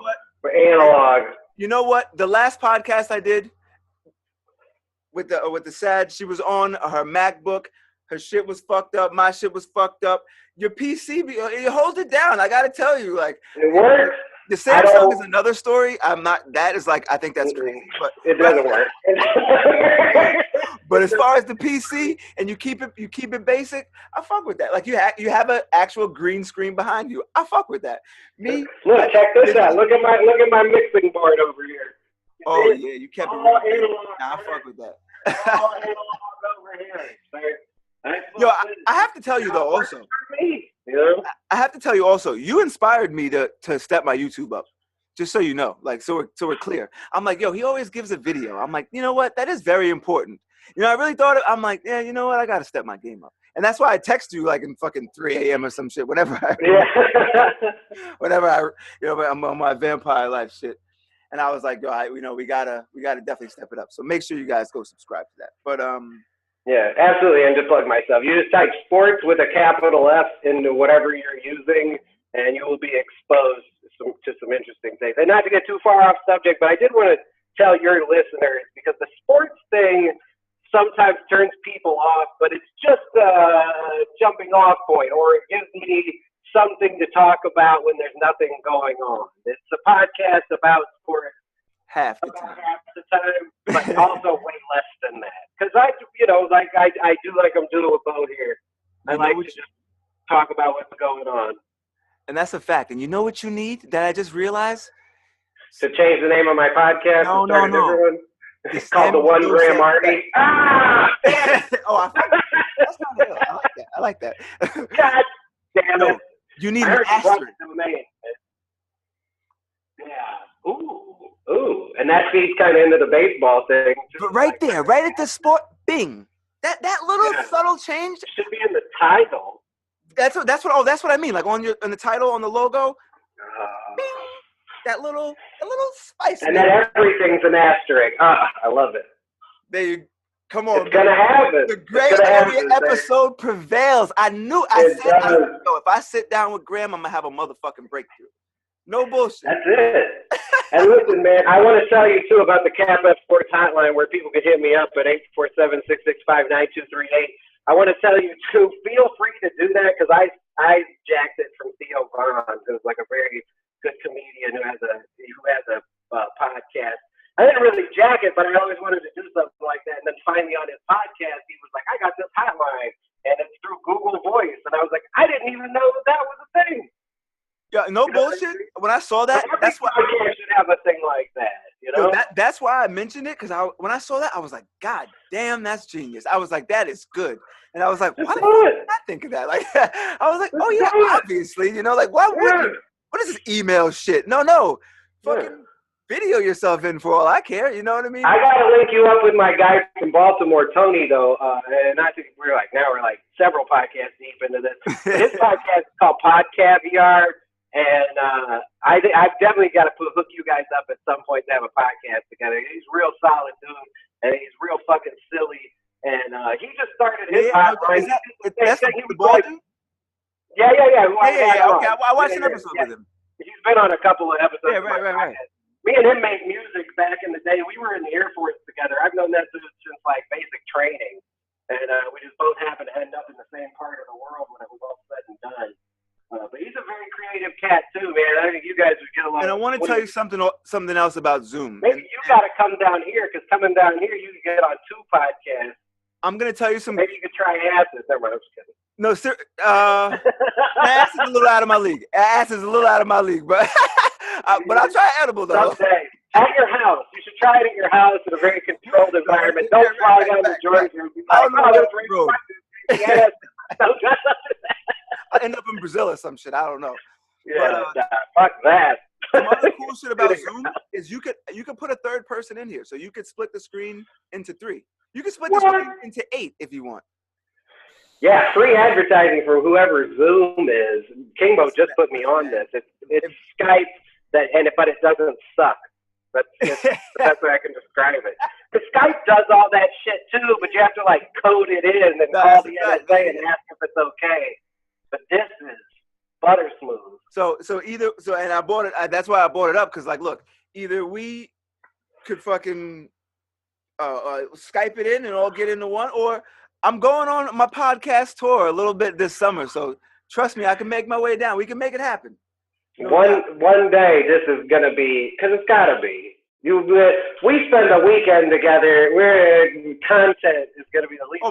You know what? That could be what we offer to Netflix. Like, yo, listen, trust me. This is a series. Yeah, on the wall, I had never really considered it, and I was in the stand-up comedy. Everyone was like, "Well, you should do it," but I did realize the other day that I have 106, 105 episodes of me just like spewing my own ideas. So I am thinking about getting like 5 minutes together. Like I make myself like a tight 5, not because I want to be a stand-up comedian, but because if I was like a bar. They're like, oh, the machine's broken. I could get up there and be like, oh, that's funny about me. But like, but definitely so I can do like open mics in places and talk about the podcast. But that's also why I know and why I said I was going to tighten up the podcast, because you really have that right there is respect for the game. You know what I'm saying? That's respect for the podcast game. And when you're like, I could go and get to the basics. Like that's how guys like Jerry Seinfeld started. You know what I'm saying? Mm-hmm. Like. I can't even tell you a bunch of fucking comedians that meant guys like Sinbad. Sinbad I just saw, you can go watch the interview, the clip. Sinbad just said that when things were happening in places, he was like, oh shit, I would just grab a microphone and go. And I really was like, that's respect for the game. So I'm glad you brought that up. I think you got to send me that 5 minutes when you finally narrowed it down, because I personally want to. At some point, yeah. Your 100 episodes, you did. I felt like I love that you had your dad on the 100th episode. Big shout out to Pops. But I really respected that. Absolutely. Like, you know what? He's doing this his way. I like that you didn't jump out the window and go try to do something different. 100 episodes is a big deal, man. Like that's a lot of content, a lot of shit out there for people. So you're definitely on the right path. No, the way my podcast is now, like across all the platforms, audio and video and everything, I got about like 90 people that listen to my podcast regularly, right? And it started out with 10. Like it started out with 10 guys. So I figure my best bet, because it helps me enjoy it, is just keep making a podcast for those 10 guys, because then another 80 people were like, all right, that's all right. And everything's an experiment. Everything is a step in another direction. I am going to pull it back and kind of start doing one podcast a week more often, so I can add more bells and whistles. I like that it was you had like the Joe Rogan effect. It was like I never know. It was kind of cool, that anticipation of like, you never know, today could be the day. That's a pretty cool aspect of it. It could. But I'm never going to take that away. I mean, I'm going to. We don't want too many gyms, so we'll have this. We'll have this talk off the record, because I think I just had another moment for you, and I got to mention. So I'm gonna, but we don't want to give listeners. Yeah. But Jot it down. Okay, all right. Well, look, now before we start like overly wrapping this, I think I said everything I want to say about that Bruno Mars shit. That shit is silly. If you think Bruno Mars sucks, make better music. I think that's probably right. Yeah, basically like that. And I think too that goes back to kind of what we were saying about whether music is garbage or not. A lot of times people. Yeah. No, go ahead. Well, a lot of times when people tell me somebody's music is garbage, or I think somebody's music is garbage, I think that they're like, oh, well, this dude sold 100 million records. And I'm always like, the Macarena went double diamond. It doesn't mean. Oh, shit. You know what I'm saying? Like, it doesn't. People don't know shit. Wow, that's crazy. You're absolutely right. Super stupid. It's part of my deal with Beyonce. Beyonce sings like crazy, and not to upset the Bayhive or your girls, the Sag, but like. Yo, I was going to say, take it easy on the beat. Well, I don't know what he's about to say, but say this podcast does not approve this message. Yes, that was a good caveat to this, because here I go. Every artist, like Kelly Clarkson, people with big voices, Adele, all of them at some point use some kind of auto-tune in the studio now, because they could capture a moment and just need to correct one note. It's not the same thing as like auto-tune where it's like... that's not... Right. That's not the same thing. That's just production. Probably, almost undoubtedly, Beyonce, quote-unquote, uses auto-tune, but that's in the studio. Real artists don't use it live. I doubt Beyonce is one of those people who's using it live. But it's just, like you said, it's the world of technology we live in. People don't live without it. There's a really good documentary with Neil deGrasse Tyson as the host. It was an episode of Nova Science Now. You can find it online. He interviews the guy who invented auto-tune, and the interview is from like 10 years ago, maybe a little bit less than that. And the guy who invented auto-tune was like, basically, it saved money for people in the studio. Like one of the first like big R&B artists to use it was, I believe, God damn it. Yeah, I believe it was Mary J. Blige, was one of the first big R&B artists to use it in the studio, not because she couldn't hit those notes, but because emotionally they would get to these points where one note would be slightly flat, and they could go in and just push it up. And actually what blew that out of the water was Cher. Cher had a producer who had auto-tune, and when she did that, right. Did that was when everyone was like, wait, how the fuck did you put that effect? Right? Because it was amazing, because it's not like Cher can't sing, right? Sure. But they used that as like an artistic effect, and then, history, the rest is history as far as auto-tune is concerned. So it gets a bad connotation. It gets a connotation like, oh, if you use auto-tune, you can't sing. But like the Bayhive gets so upset every time somebody like farts in a pair of Rocawear jeans that like they don't understand that like every artist is using. That's what the point of that was. You know what the crazy shit about that is? You really like you just open my mind up to some real shit. But how I looked at it as I was being on the surface of the way that it was said. So I was like, yo, fuck that. You can't say Beyonce used auto-tune. The fuck wrong with you? Don't. But then when you break it down, when you break it down, like in a production standpoint, and that's why I said, like, when you word it the other way, it's like, oh yeah, no, that's different. Everybody uses something. Like, that's production. Right. Really break it down, it's like, oh yeah, but does she need it? No, obviously not. And like you said about does she need it? No, obviously not. I mean, and Beyonce's never used it even as like an aesthetic effect, Like, right. But it's dope. I mean, it's played now, but it was dope when I first heard it. Like the Cher song, I was like, wow, that's some like, as far as like electronic music goes, how would you live without it? That's a fact. I remember when Lil Wayne first did it. I was like, oh, this shit is like magical. Like, yeah, oh, shit. Yeah. I mean, he ran it into the ground, but that's another story for another day. Yeah. No, and if you're an artist and the noise that comes out of your throat requires it, that's different. But like you said, people heard her say, and I heard your girl on the podcast was like, wow, what you're not going to do. And I was like, look, calm down, everybody. You're right. If you want to close out, I'll tell you about Monique's Netflix deal. Oh, shit. You know what also? Right after Monique. That's silly that we're walking backwards. Though. Right after Monique, I want to get, no, they'll be all right. You'll be back. I think we should end on gun control. I gotta get your take on what's going on, and that's how we can wrap that Trump shit up, and then we'll move on from there. But please, give me the Monique. All right, Monique is not funny, right? And I think you said it though on that same podcast, where it's like so you're Netflix, and you're out here hemorrhaging money. Because you understand that Netflix hasn't operated at a profit since they sent DVDs to your house. Like, Netflix destroyed video rental, and then since then has lost money every year. Sure. Right? So they're out here hemorrhaging money, really latching into the stand-up comedy game, which is super fickle. It's almost worse than picking rappers. You know what I mean? Because, like, as far as, like, a number of people trying to be stand-up comedians, the number of people that need specials, and they've really nailed it on a lot of cases. There's a lot of guys I've discovered through Netflix. A lot of stars will release specials, and you're really on, right? So, like Chris Rock, for example, when he released his special, I wasn't going to wait to watch that. You know what I mean? Like, the next time I had the opportunity to see that, I was clicking on it, and I was going to watch it. I mean, Dave Chappelle had the balls to do 2-hour specials, and then on the flip side of that was, like, now pay me to watch me work out at the comedy store in LA. Like, I'm just out here just talking to the crowd. Right. Pay me for it. Why not, right? Sure.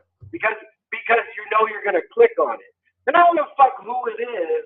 Like, for example, I felt like Monique's case was strengthened because I thought, like, Chris Rock's special seemed a bit thrown together to me. Like, maybe it's just my opinion, but it wasn't that, like, tight stab in the gut that you're used to when Chris Rock drops a special, you know, where it's just like, oh my God, I can't contain myself, my guts hurt, right?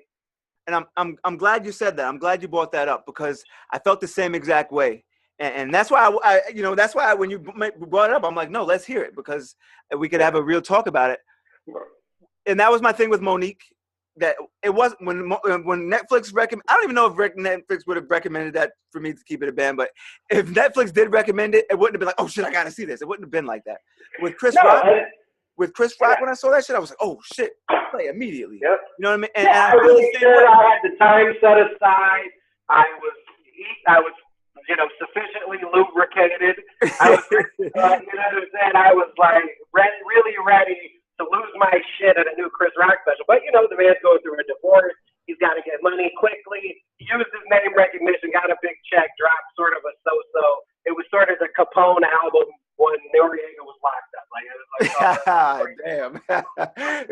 I don't know if it was Capone. God damn. Yeah, no, it was Capone. Noriega released that fucked up album before Capone and Noriega came back. But that's also what I wanted to say, that I think the job of comedians kind of was, and that's why I want to talk to you about it. You think it shifted? Because with Chris Rock, I feel like it wasn't that gut punch. It wasn't that knockout home run comedy special. I think it was more like he just wanted to get his shit off. Like he gave us a $20 million podcast episode. Yeah, exactly. God damn. Yeah, he did. No, absolutely. That's a good way to look at it. But as a comedy fan, I'm like, come on, Brad. Like, listen, as a comedy fan, I get it. I watched it. Yeah. After watching it, and you realize when you're like, damn, I only laughed out loud like twice in that hour, which is, I'm not saying it's a bad thing, but I feel like, I was like, but I took a lot in. I think Chappelle did it right, though, because Chappelle gave you 2 tight-ass hours first. Chappelle gave you 2 hours where he was like, I'm Dave Chappelle. This is the funniest shit I could possibly drop on you with those first 2 specials, right?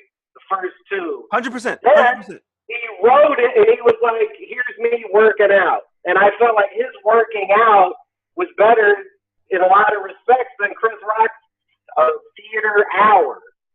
Oh, 100%. And so you're Netflix, right? And this is weird. Like, now you've entered a weird thing. You're like, well, shit, we're succeeding with Dave Chappelle, who people were dying for. You could have released a fucking black screen and people would have clicked on it enough to get your money back.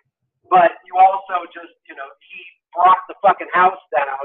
And now you just gave Chris Rock a shitload of money and he kind of shit the bed. You're giving weird comedian specials. Like, all of a sudden, John Mulaney is like one of the funniest dudes in the world. Have you seen John Mulaney's stand-up? It's fucking hysterical. And he's like the most goofiest.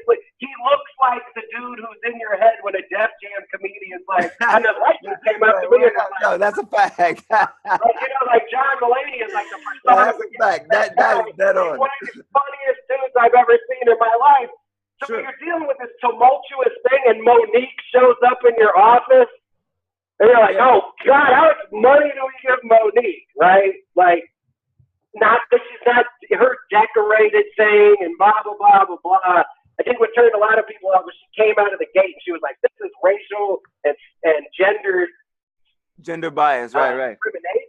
And I'm like, well, there's no evidence to support that based on the list of people who've gotten big dollar comedy specials, but you're Monique. Like, what have you done? What are we putting our? She didn't even show up. Like, here, I shot this bomb ass special. Right. That was my whole point. She just showed up and was like, "Give me money for a special, and I'll figure it out from there." And then they were like, "Here's $500,000." That's ridiculous.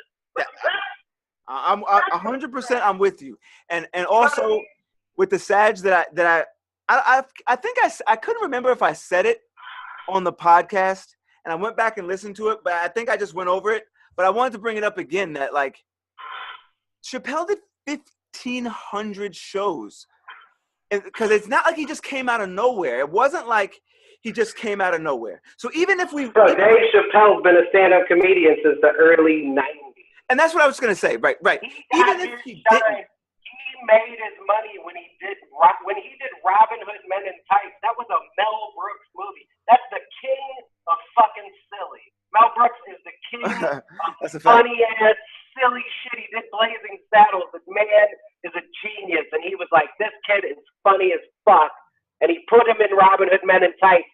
Before he did Robin Hood Men in Tights, he was living on touring on comedy, and that was like the mid '90s.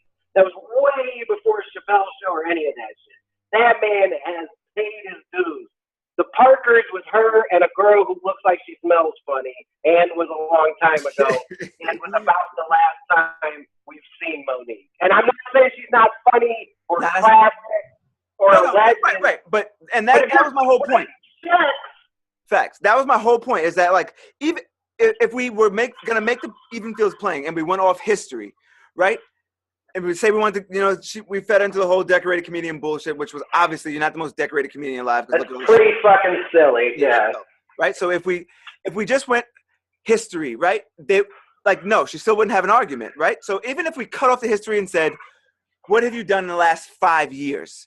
I like the fucking Monique shit, the movies and shit, great, I get it. But Dave Chappelle has actually been doing stand-up comedy. He didn't just come out of nowhere like it seems like. No, he did. Yeah, that's what he's been doing. Right. He didn't try to win an Oscar. He didn't do a movie. And the anticipation for him was so fucking high that you can't even – it's hard to gauge that. They had to give him that number if they wanted to do what was best for them. As far as Monique. On a scale of 1 to 10, how bad did you want Dave Chappelle's special when it happened? 12. 25 for me. Exactly. That's what I'm saying. Like, exactly. Can we segue though real quick, just a quick dip off? Yeah. Based on Love going on the Breakfast Club and talking about Dave Chappelle didn't make black people laugh. Yo, that was in my notes. Based on Love, in case people hear this who know that guy because you're from New York and you have a larger audience than me, not everybody can do gritty urban dramas like Elf, motherfucker. Like, what the fuck? Talking about Dave Chappelle. Oh, season 2. That was Charlie Murphy. The very first Dave Chappelle sketch is the black white supremacist who's blind. Literally, as far as comedy is concerned, that shit is gold. Thing that's ever existed. It's the funniest thing I've ever seen, hands down. And I saw a dude shit his pants while rolling down a hill. The funniest thing I've ever seen is the black white supremacist. No, that's a fact. And and I'm glad you brought that up because it was in my notes for last episode, but we didn't get to it. That was the most ridiculous shit I've ever heard. But there were people like, yo, facts. And I'm like, yo, don't do that. No, don't do that. I'm like, even if you hate Dave Chappelle, you cannot say that Dave Chappelle, not even that he's never made you laugh, because if he's never made you laugh, you're crazy. As soon as you say Dave Chappelle, you think of the best skit he's ever offered you. Like, he has a moment that you're like, oh, this is gold. Like, his whole show to me was, the skits are like if you got fucking 4, 5, 6, 7, 8 timeless skits on your show, don't say that he's not funny or he's never been funny to black people or his audience predominantly white. Like, no. Dave Chappelle, if you don't even fucking speak English and you watch that shit on mute, that shit is hilarious. Like, bro, people might hate me. Maybe this is one of those things that I shouldn't be talking about. But I look at Faison Love and I'm like, when he said that, he's wearing like gold rim glasses and a watch and a big fur coat or a big like fur-lined coat. He's really in there playing up how successful he is. That money isn't from Three Strikes. That money's from doing a movie with Will Ferrell. Like, and I don't hate you for that. You're a funny dude. You put it in on the grind. The fact that you're in literally the most popular Christmas movie of all time. Right. Like, fucking, it goes, It's a Wonderful Life, Christmas Story, Elf. Those are the movies. Good fucking money there is in that, and Faison Love's in that movie. And look, good. I like Faison Love. But then he goes on the radio and is like, oh, the greatest living stand-up comedian never made black people laugh until he linked up with Charlie fucking Murphy. Like, no, he made Charlie Murphy funny. He was like, holy shit, Charlie Murphy's super funny. That's what I was thinking. I was like, nah, like Charlie Murphy's rest in peace to the GOAT, Charlie Murphy. Charlie Murphy is fucking hilarious. Agreed. And Dave Chappelle saw that, like Charlie Murphy, and Harlem Nights is one of my favorite movies, and I know Eddie Murphy put him in all of his movies, but it was always weird to me. I'm like, yo, Charlie Murphy made me laugh more from being with Dave Chappelle than he did with Eddie Murphy. Ever. And I'm like, I don't know who was in control. I wasn't there. I don't know who was writing what, but I'm like, look, my whole point was, it's like, yo, he went up there and said these corporate machines are keeping black comedians like him down. And I'm like, you can't go and then shit on the best black comedian. I'm like, it contradicts the fucking argument. Cause I'm like, you can't. It's silly. It's hating ass nonsense. And that's what I was thinking. I was like, you sound more like a hater. Like, just say he doesn't make you laugh. Just say you don't like him and then move on. I'm like, no, it's spoken by the dude who hasn't seen season 1 of the Chappelle Show recently. That's what that is. And he caught them off guard. Everybody was like, oh, well, fuck, I don't remember what. But I remember, because I turned on my TV, because I loved Half Baked, because I was a stoner when I was a teenager, and Dave Chappelle got his own show, and I turned on my TV, and that Clayton Bigsby shit happened in front of my face, into my eyeballs, into my brain. Like, I almost shit my pants. I was rolling around on the floor. No one has ever done anything that's funny ever in history. And it's like Blazing Saddles rolled up into a 30-minute sketch with he's a black dude who's blind, who's a white supremacist. Genius. And then all the shit he says, it's hysterical. And that's what got me. That's what fucked me up. I'm glad it happened to you. I'm glad it happened to you also, but I'm glad you mentioned it, because when he said it and they were like, oh shit, I don't know. I was like, yo, Clayton Bigsby. That was the first shit. I'm like, yo, the first skit. I was saying it. I literally said it out loud watching it. I was like, yo, Clayton Bigsby, no question. Yeah. I just turned my phone off. I was like, that can't. No, they definitely blew it. But what the point is with that is though, like, at least we knew, and we could call bullshit when we see it. Because when I saw that, I'm like, see, now, bro, I see why you ain't getting no Netflix special. Because this shit. And you see, too, though, why I don't fuck with Breakfast Club, because the only other thing they did in my life was invite Hillary Clinton on, and she said she had hot sauce in her purse. And I was like, damn, Breakfast Club, every time I turn you on, I'm like, no, I don't think I want to watch this anymore. You don't want to air to people. See, the crazy shit about the Breakfast Club is, I remember fucking 2011 when they first came on the scene. Hot sauce. The crazy shit is, that was one of the worst Breakfast Club interviews to me. I remember when they were small, right here in New York. It was a Jersey, Connecticut. Yeah, that was a little small circuit. Same with Hot 97. I mean, I guess like Hot 97 did the same thing around the same time, but before it went digital, that was just our station. So now that they're all around the world, like I'm like, damn, I watched like almost every. I mean, I don't listen to radio anymore, but now I still watch them on YouTube. And I was looking at that shit, and I'm like, I don't know. I'm like, I'm not gonna say the Breakfast Club changed, but I was like, now when you get to the point where it's just Faison Love, like when they didn't that moment be like, I mean, they ended okay, but I was like, even to put this shit out here. No, you gotta put his feet to the fire for that. Yeah, that's what I was thinking. I'm like, you can't just past. Like, you're supposed to be this level of like, you're the culture, basically. Like, you know, they are. It is. That. Yeah, Because not to me, I fucking ignore that. But the interview, but the interview, I mean, the shit we're talking about the Monique. That's where it happened, Breakfast Club. We're talking about Phase on Love. That's where it happened, Breakfast Club. You know, so they are in it. Like, they are giving us those moments. They can't blow it like that, no, though, they were supposed to put that motherfucker to the fire. They were like you just said. I know about like, fuck the rest of the show. What I said out loud was, well, everybody can't. I'm at work. It's like I work in a small office. There's like 2 other people in there wandering around. I've got my earpiece in. I'm looking at my phone. I'm like, oh yeah, well we all can't be in gritty urban dramas like Elf, motherfucker. And that was what I said out loud into a room full of people. No, fuck the face I'm not talking about. You do not have on those glasses and that watch because of 3 strikes or your fucking interlude on the Ludacris album. Like you're talking about. Didn't he have a show for a little bit? I feel like he had a show like on like UPN 9 or whatever. Like I think he had like 2 seasons. He's been in everything. He wasn't on Steve Harvey. That was Cedric the Entertainer. Nah, like he Robert was on Townsend, one of those like shows, the other dude he shit on. Robert Townsend had him. They had a show. I can't remember it, but they had some shit on like Channel 11. Was he a smart guy?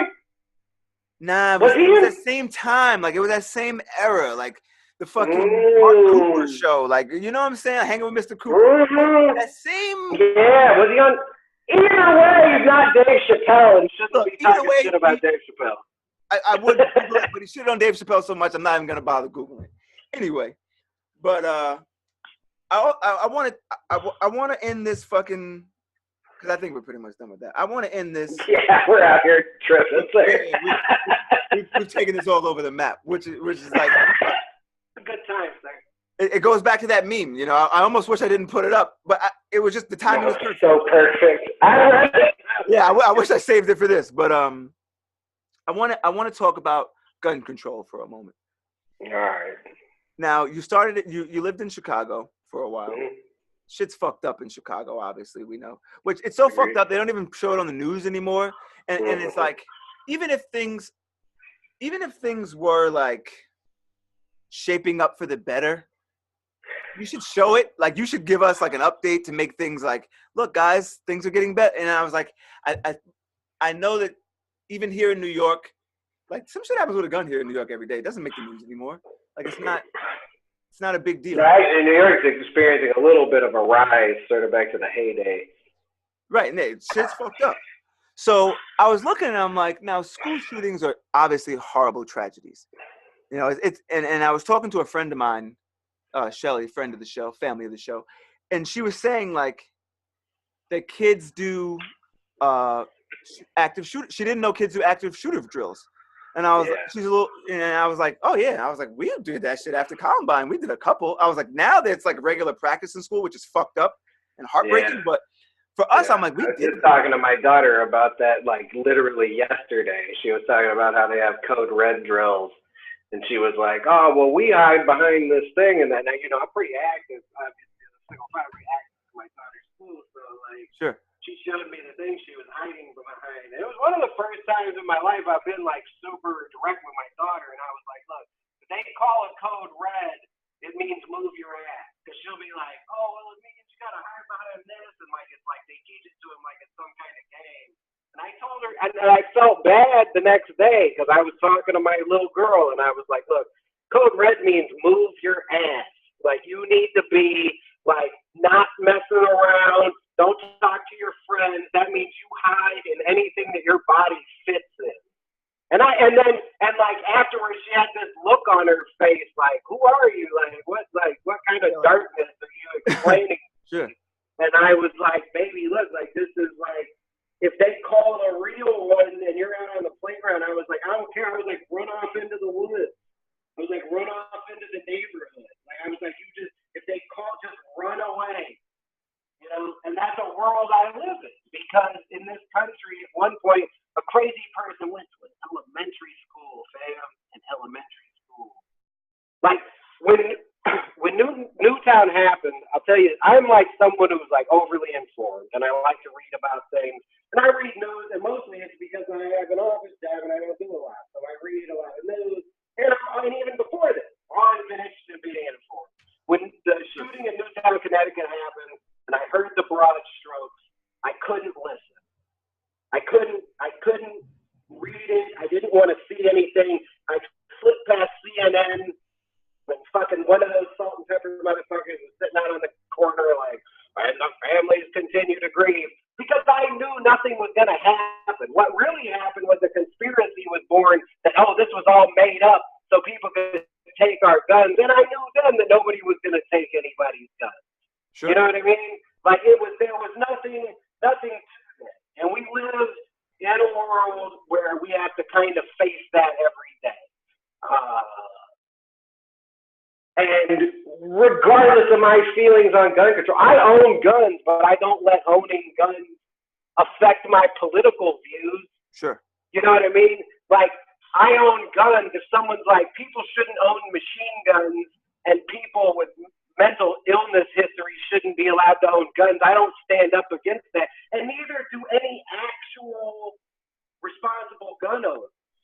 You know what I mean? Like, these extreme ideological divides on guns are all developed by lobbyists. You know what I mean? Like, we're all just out here living in a country where there's more guns than people, right? Which is like us and I think Afghanistan have those distinctions, right? And like, I just played Risk yesterday, and I had Afghanistan. It was a weird moment, but go ahead. I saw you guys were playing Risk. What was up with the little? I'll ask you, because I was like, I thought the pieces were all different shapes. Oh, they changed. That was my first time seeing them. Also, the pieces changed. Yeah, they did change. But anyway, like, no, but I'm with whatever. You. All that nonsense I was saying is to lead up to this. There's been a bunch of bullshit goes on with guns. You make them illegal, there's more gun violence. You make them super available, there's more gun violence. Like, it's a very complicated thing when you live in like a civilized Western world where there's more guns than people. Sure. You know what I mean? Like, it's so unbelievably horrifying. And whether you're for more or for less, or you know, most reasonable people want some level of institutionalized monitoring of who gets high-powered assault rifles. Even if you believe that, what's going to happen is what the politicians do, and they get the money. People are like, oh, well, don't vote for people who get money from the NRA. Well, the person who takes that seat is going to get that money from the NRA, and everything is going to remain at like a certain level. That was sort of the crux of the conspiracy theory me and Griff dealt with on episode 105 of the Sports with Capital podcast, is that, like, you know, those guns are going to exist, and the NRA is going to ensure that they dump enough money into legislation to ensure that there's a demand for X amount of guns. Sure. You know, when Obama was president, more guns were sold than ever. Like, every time there was a mass shooting when Obama was president, he would go on TV and be like, we got to do something, and everyone would go out and buy shitloads of guns. Because the NRA would lead them to believe, they're like, oh, Obama's on TV talking about guns. He's about to take them. So they would jack up the price, and everybody would buy it. Sure. And, you know and that's and that's also, I wanted to get into that also. Shelly had a question for me that I wrote down, and I was like, you know what? I don't have the answer to that, but I'll ask Graham because I'm going to talk to him on Sunday. So Shelly wants to know, how does the government justify selling high-powered assault rifles? Because that's her question. But I do know that, like, I was talking about that. It's a fucking game. Like, politicians, this shit is money involved. I was like, you think they're just going to stop selling guns? I'm like, no. And like you said, there's more guns than people. That means there was money made and profit made off. So I feel like that was the answer. Like, that was like, it's like the I mean, yeah, I'm good. Okay, all right.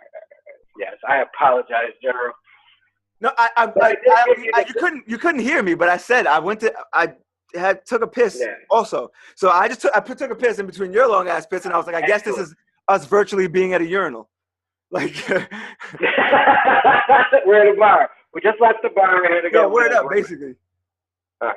But so anyway, I walk us back in. I was like, and I'm back. There you go. Yo, that shit is. You got a gift for that. Cause see me, those moments, I'm good. See, I also noticed that you say you can't, you have trouble ending podcasts, which I think is hilarious. But you're great at like when you're great at bringing us back. I'm fucking terrible at steering the ship back. I'm like, where were we? I'm like, fuck it, let's move on. No, I just like to try to do it like a corny sports announcer who'll be like, oh, and someone's out on the field, we're going to commercial. And they're like, oh, fuck it. And we're back. Oh, sorry about that. And we're back. Yeah, we were talking about in my personal life a lot. So I'll be talking to somebody and ready, 3, 2, 1, go. And we're back. Exactly. But we were talking about, I know the reasons behind why the government sells high-powered assault rifles. But what I wanted to, when Shelly asked it, I was like, oh shit, I don't have the answer. Is that, or maybe, I at least I got to ask the question, is that like, how do they justify it though?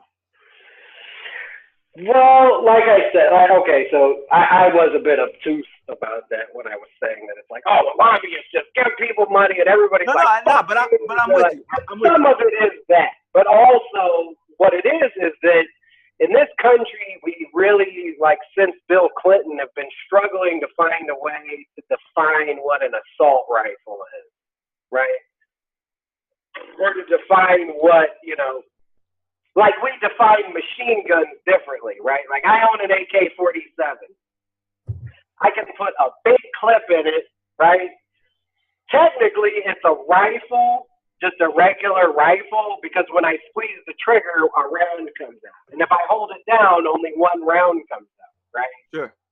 But that's a bit silly, because if I go like this, every time, see my finger flicking there? Every time my finger does that, a 7.62 by 3.9 round comes out that could like go through a cinder block, it could go through a house, could go through a window, could easily go through the panel of almost any vehicle you could come up with.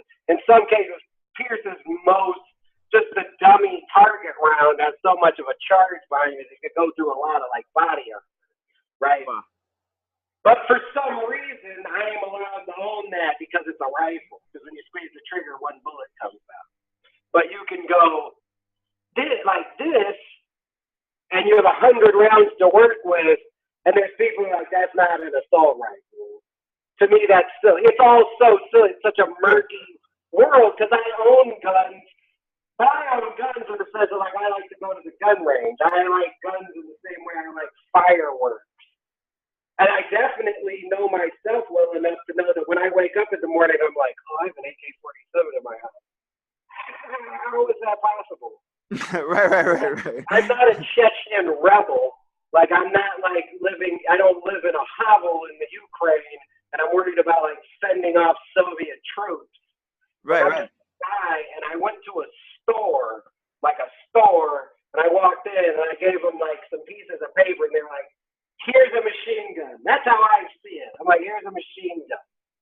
And that's sort of the deal with bump stocks. For listeners who may be confused about what a bump stock is, a bump stock is an attachment for an assault rifle, and they make them for a lot of different rifles that basically, like how I was describing this, the gun shoots as fast as you can squeeze the trigger.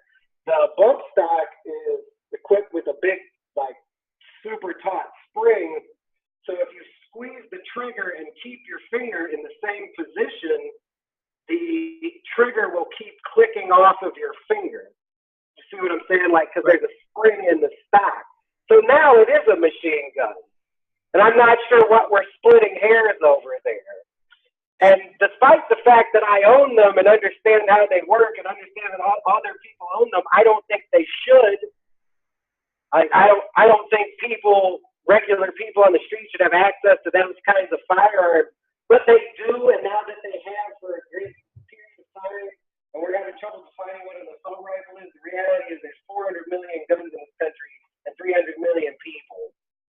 Like, so sure. The solution is going to have very little access to firearms. Let let me ask you this: would you turn I mean, and I gave as you can see, you would turn your guns in. Yep. Here's the deal with that. Okay. Oh yeah, I'm glad you asked me this. So, a lot of people, especially down here in Georgia where I live, a lot of people are like, "You can get my gun when you pry it from my cold dead fingers." They're like, "I have my gun and I'm never turning it in, even if they declare martial law." Well, here's the reality, right? Like, let's say you have a gun and they really want it, right? The government, U.S. government wants your gun. And you're like, "From my cold dead fingers." They'll oblige you. Like, I don't give a fuck what kind of prepper you are. Like, if the Marines come rappelling in your windows, or like the SWAT team bust in your door, you're not Charles Bronson. Like, they'll take your gun by shooting the shit out of you. They shoot people all the time who don't have guns. They're not going to shoot you. You're like, they're blowing a bullhorn in your house, like, "Come on out." You're like, "I got a lot of guns and I'm going to shoot the shit out of you." They're like, "Okay. Thank you." All right, we're gonna go now. He's gonna shoot. You know, that was big. I get naive sometimes. So I said, because I talked about it last episode. The people are entitled to that opinion about guns, but that's not how it's gonna shake out. You're 100% right. Rains out the back of your head, like poke your head around the corner. They're gonna get you. That's a They're fact. gonna get you. That is a fucking fact. I don't know if you remember that though either. Because like during Obama's presidency, drone strikes became very prevalent. Like how we use drone strikes to extrajudiciously kill terrorists abroad. Obama killed a U.S. citizen abroad. God damn it, I can't remember what. Maybe it was in Pakistan. But anyway, he was a U.S. citizen, but he was clearly like a terrorist and behind all these terrorist acts. So Obama used an executive decision to kill that dude with a robot in the sky, right? Who shot a missile at him and killed him. And then he went to an interview, and they were like, "Would you?" But obviously, he would never use one of these drone strikes domestically. Here's where Obama let me down. I was like, "Just say no." To be like, "Yeah, no, of course not. We would never do anything like that." And he was like, "I can't rule it out." And I was like, "God damn it! God damn it! You could have just said no. That's my beef with the Patriot Act. It's crazy." I was like, we were doing all this stuff before, and I expected Obama to be like, "Well, I'm not re-signing that. That's Bush's spying on everybody nonsense." He was like, "Fuck yeah, executive branch, bitch." Like, it was like executive federal power. Let's expand it to the point where we can put an insane person in charge of it. And that's why my whole thing on gun control and in politics period is like we have no control over it. Oh, because Obama is my guy, don't get me wrong, but I'm not that ridiculous. I'm smarter than that to act like that shit doesn't happen. Like, oh, don't say that. Like, no, because you're absolutely right. Like, you could have just said, "Oh no, as American people, it's whatever spice politicians got to put on it." He was the man with that. Yeah. He told me all kinds of shit I wanted to hear that didn't happen, and I was like, I would just go to bed feeling better. I'd be like, "Oh, that bad motherfucker," and I'd go to sleep. I'd be like, you know what? The world's gonna be okay. Like, yeah, I wouldn't go like, "Oh, okay, well, if he has to go to talk to some wacky world leader, he's gonna do fine." That's the difference. That's the only difference for me with Trump is I'm like, God damn it, everybody sees you. Like, everybody sees, stop doing that. You know, like, it's absolutely insane. But I think that, you know what? That's the reality. Before we get into Obama's presidency was an expansion of executive federal power, but I just felt more comfortable with it when he was doing it. But he re-signed the Patriot Act. The Patriot Act bothered me when Bush signed it. Because I was like, yeah, I already assume you kidnap people and electrocute them and pour water on their head. You don't have to put it in writing. Oh, yeah. No, that was another one. With George Bush they kind of were like, well, shit is effective sometimes. I'm like, wait, they're admitting to this? I was like, this is real. I was like, this shit is not normal. Bro, Obama re-signed it. And I'll tell you another thing. And Obama's my guy. I voted for him because I understand how the presidency works. It's a very silly position. I was like, oh, a black dude from the south side of Chicago could be president. I want in on this. Plus, he was like, made me feel good about who I was. You know what I mean? And he got into office, and re-signed the Patriot Act and then killed like an obscene amount of people with robots from the sky. And then remember Snowden? Yeah, of course. Snowden exposed the federal government for a huge unconstitutional overreach into our privacy. In the same day, it was on Martin Luther King Day, I watched Obama give a speech where he was like, and this is a time to venerate people who saw unfair laws and said something about them, you know, true patriots who saw that laws were unfair. And later the same evening was like, oh, Eric Snowden's a traitor, and we were going to tell you guys about this shit, but he's a party pooper. You know what I'm saying? It's all the same thing. You're just being presented with some shit that, like, you know, makes you feel better. And even despite all that, I felt better when Obama was president because I felt like he would go into meetings having had 8 hours of sleep. You know what I'm saying? Or, like, show up to things prepared to talk to people. But it's still just like, here's your guy who's a representative of the executive branch of your government whose powers have just, like, expanded. And he even said, he was like, oh, we'll cut back on some of the Patriot Act stuff, but he didn't. He approved billions of dollars for the expansion of things that monitor and control and record what you say. And, like, he, you know, because that's where the money is. Like I said. And Trump says all this crazy shit. He's like, I'm going to kick all these Mexicans out. But he's not going to do any of that. He says that, and then over here, he's like, here's where the real money is. Like, here's of course, and I always say that shit, like with as far as this presidency. I'm like, look, we really get caught. Like, I'm like, the last thing I give a fuck about is Stormy Daniels. Like, this is the last shit I want to see on the news. I'm like, this is the most regular thing done. Like, I'm like, it's crazy to think about though. Like, if Obama had that scandal, they would have buried him. Like, he did have to live squeaky clean. Like, I'm not taking that from him. I heard someone say that. I heard someone say that, like, if Obama. I'm like, yo, we gotta stop doing the if Obama because that's yeah. I'm like, see, this is. I'm like, no, that's feeding into the fuck shit. Like, and it's different because he's black. I mean, that's 100% why. That's why I'm like, see, this is fucked up. I'm like, this is fucked up. You can't F Obama. I'm like, all of it, this is fucked up. Like, it is true. I didn't want to sound like I was moving away from my guy too hard, but that's why. Because he was the president of America and he was black. I mean, you don't have to go like super deep into that to be like, well, how come he couldn't have fucked a porn star? Well, like, nah, he had to keep it. He had to keep it so squeaky. Obama couldn't drop a tissue on a New York City floor. Like, he couldn't. He had to keep it squeaky fucking clean. If he was slow to put his heart on his hand on his chest during the national anthem, people were like, that piece of shit. No, and we knew exactly where it was coming from. You know, like, we got the president. We earned this president with all that bullshit. Like, and that's and I really think about with him, like, all the shit that's going on behind the scenes that we don't know about. I'm like, the Stormy Daniels shit is what I expected from him. I'm like, that's all I thought it was gonna. You know, I'm like, that and some money is all I thought it was gonna be involved. And now with this shit, where it's going, like treason and shit in the works. Yeah, like, so I gotta ask you, like, what is your stance on it? Like, what is it? What are you thinking when you put on the news in the morning?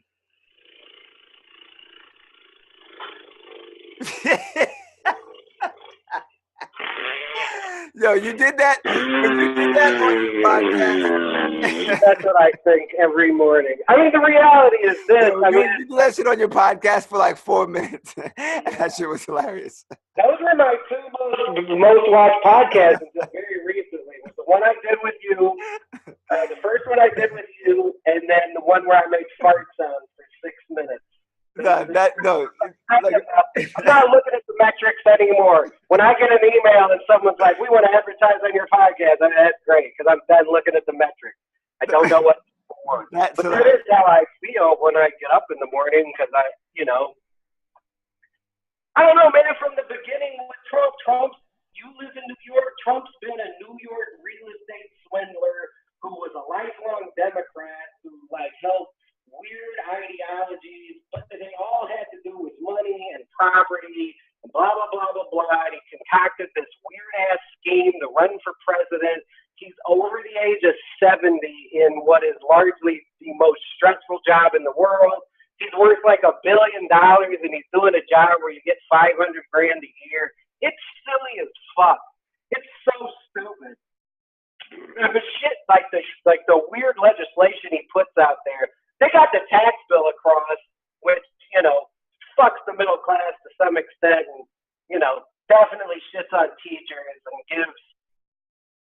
He passed the tax bill that had a bunch of shit about private jets in it. Like, none of it. Right. Sure. You know what I mean? Donald Trump is the president now, and he's not doing anything that's overly surprising.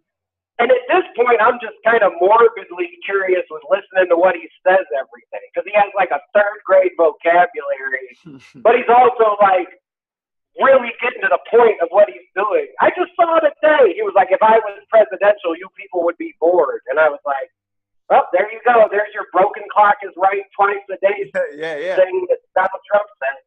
He did after the shooting in Florida. He was like, well, Democrats and Republicans sat around doing nothing while all this happened. I'm going to do something. And I was like, you know, out of all your tweets, you're not wrong. And that's, see, how do you feel like he's going to affect gun control? Because I saw he flip-flopped a little bit.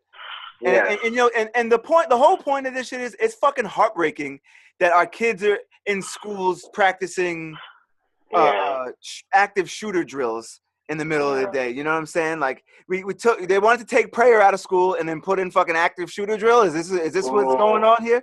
So I'm okay with it. Actually affects something. Like he's at a weird moment where Obama, like I get it, it went past 8 years, but when he's being so scrutinized, Obama, that's where it was like he was doing so other shit right. It's fucking ridiculous. And think about it from Obama's perspective too, is that he would go on TV after mass shootings and he would be like, look, right.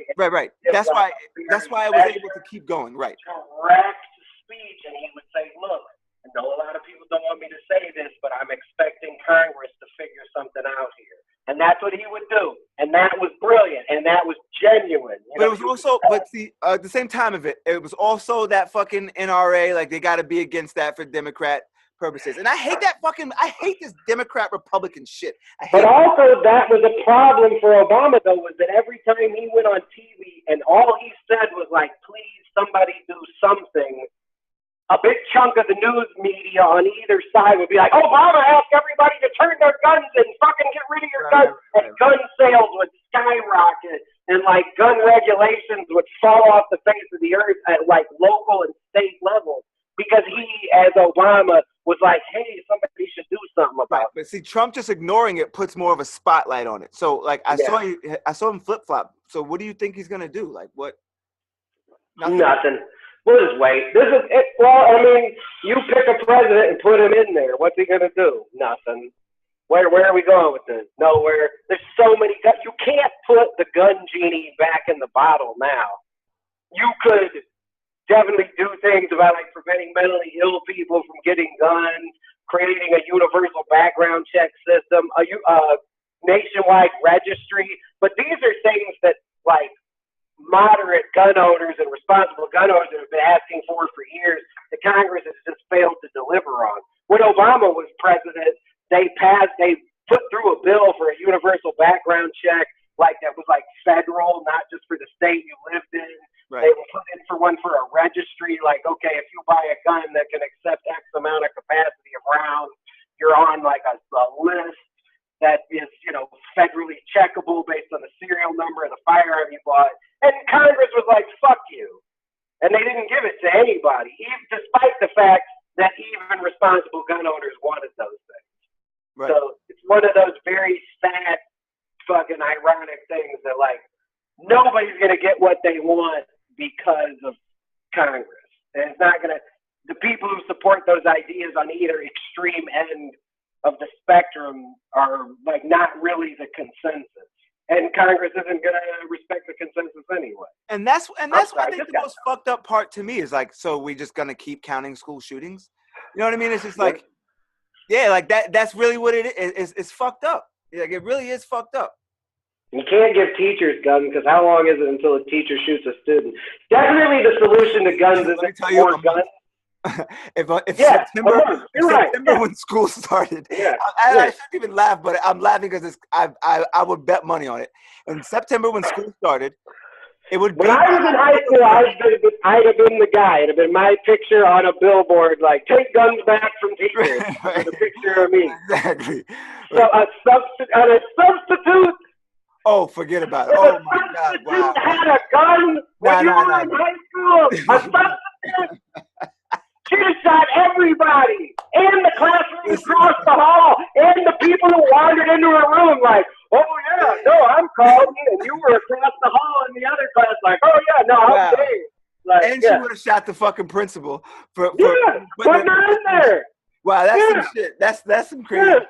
She doesn't know what the deal is with 6th period physics. These people are savages. You can't give them an inch. And you're fucking. That's the fucked up shit. That if you give teachers guns, we're gonna start counting how many teachers shoot up schools now. We're gonna be way less worried about school shootings and way more worried about teachers. Like, thank you. Wow, it's not gonna be going poster. It's gonna be going fucking curriculum. Yeah. It's gonna be going fucking. You're already getting screwed. Teachers already aren't paid enough. They're super underappreciated. They're responsible for people's kids all day. People's kids. Just people's kids. Like, you just go out in the street and you're like, "Hey, all 50 of you. Give me your kids. Let's hope this works out." That is some shit. Yeah. We've been very silly. Did we get anything done here, man? No. Are we okay? The beauty of it. because you know what? I just hope I didn't blow it. All the gray area episode is make a fucking joke out of everything, because that's all it is anyway. You know what I'm saying? Because we set out with some lofty goals. Seriously, because we're the Obama of podcasts. Look, I'm being controversial. There you go. I say that to say this podcast once again gives a disclaimer, and we do not stand behind that statement. You know what? I'll give real. I say we're that. We're charming, but still the face of evil. That's a fucking fact. But listen, man, I always enjoy having you on, man. Like I say, I love what you do with the sports podcast. You do a great fucking job. So, are you and Griff back? Are you guys back together, like doing your thing now? It's a very complicated relationship there. I'll just tell people that I am basically the face of the podcast, and between Griff and Flea and my guests, everybody gets together. We're all busy people. I'm just a maniac, and I'm obsessed with doing my podcast. And I encourage your listeners to check me out. I don't want them to think that it's a sports podcast. Like, if it is an episode that's overly sports related, it'll be clear. I gotta say, it's kind of the same. It's like the I Say That to Say This podcast with sports, if that makes sense. Yeah, absolutely. We've been down from the very early days. I think I was about 30 episodes in when me and you started doing podcasts together. You were very early in. I think you were episode 8 of my podcast. Yeah, we've all came a very long way. And this Zoom thing is way better than the other ways we were communicating. This is fun. I could do this anytime. You let me know. No, and I saw that I was watching CNN, and I saw that they use Skype, and I was like, "Yo, technology just is what it is." Like, this is the best we. Cause I was like, "This shit, I enjoy this. This shit is awesome." Way better than Skype too. So there'll be much more to come of this. Make sure you guys go. Don't forget, call that hotline 847-665-9238 if you have anything. And let me just plug my shit real quick. Like, just in a hot second. At CapF Sports on everything, /CapF Sports for everything, and then type sports with a capital F into YouTube. Sorry, I tried to be funny until I got another beer, but it didn't work out that way. But anyway, I really appreciate this, sir. Yeah, no doubt. Absolutely. What did we get done here today, though? Did we learn anything? We learned that no matter what, we're going to have a day we deserve. Beautiful. All right, sir. And we're out.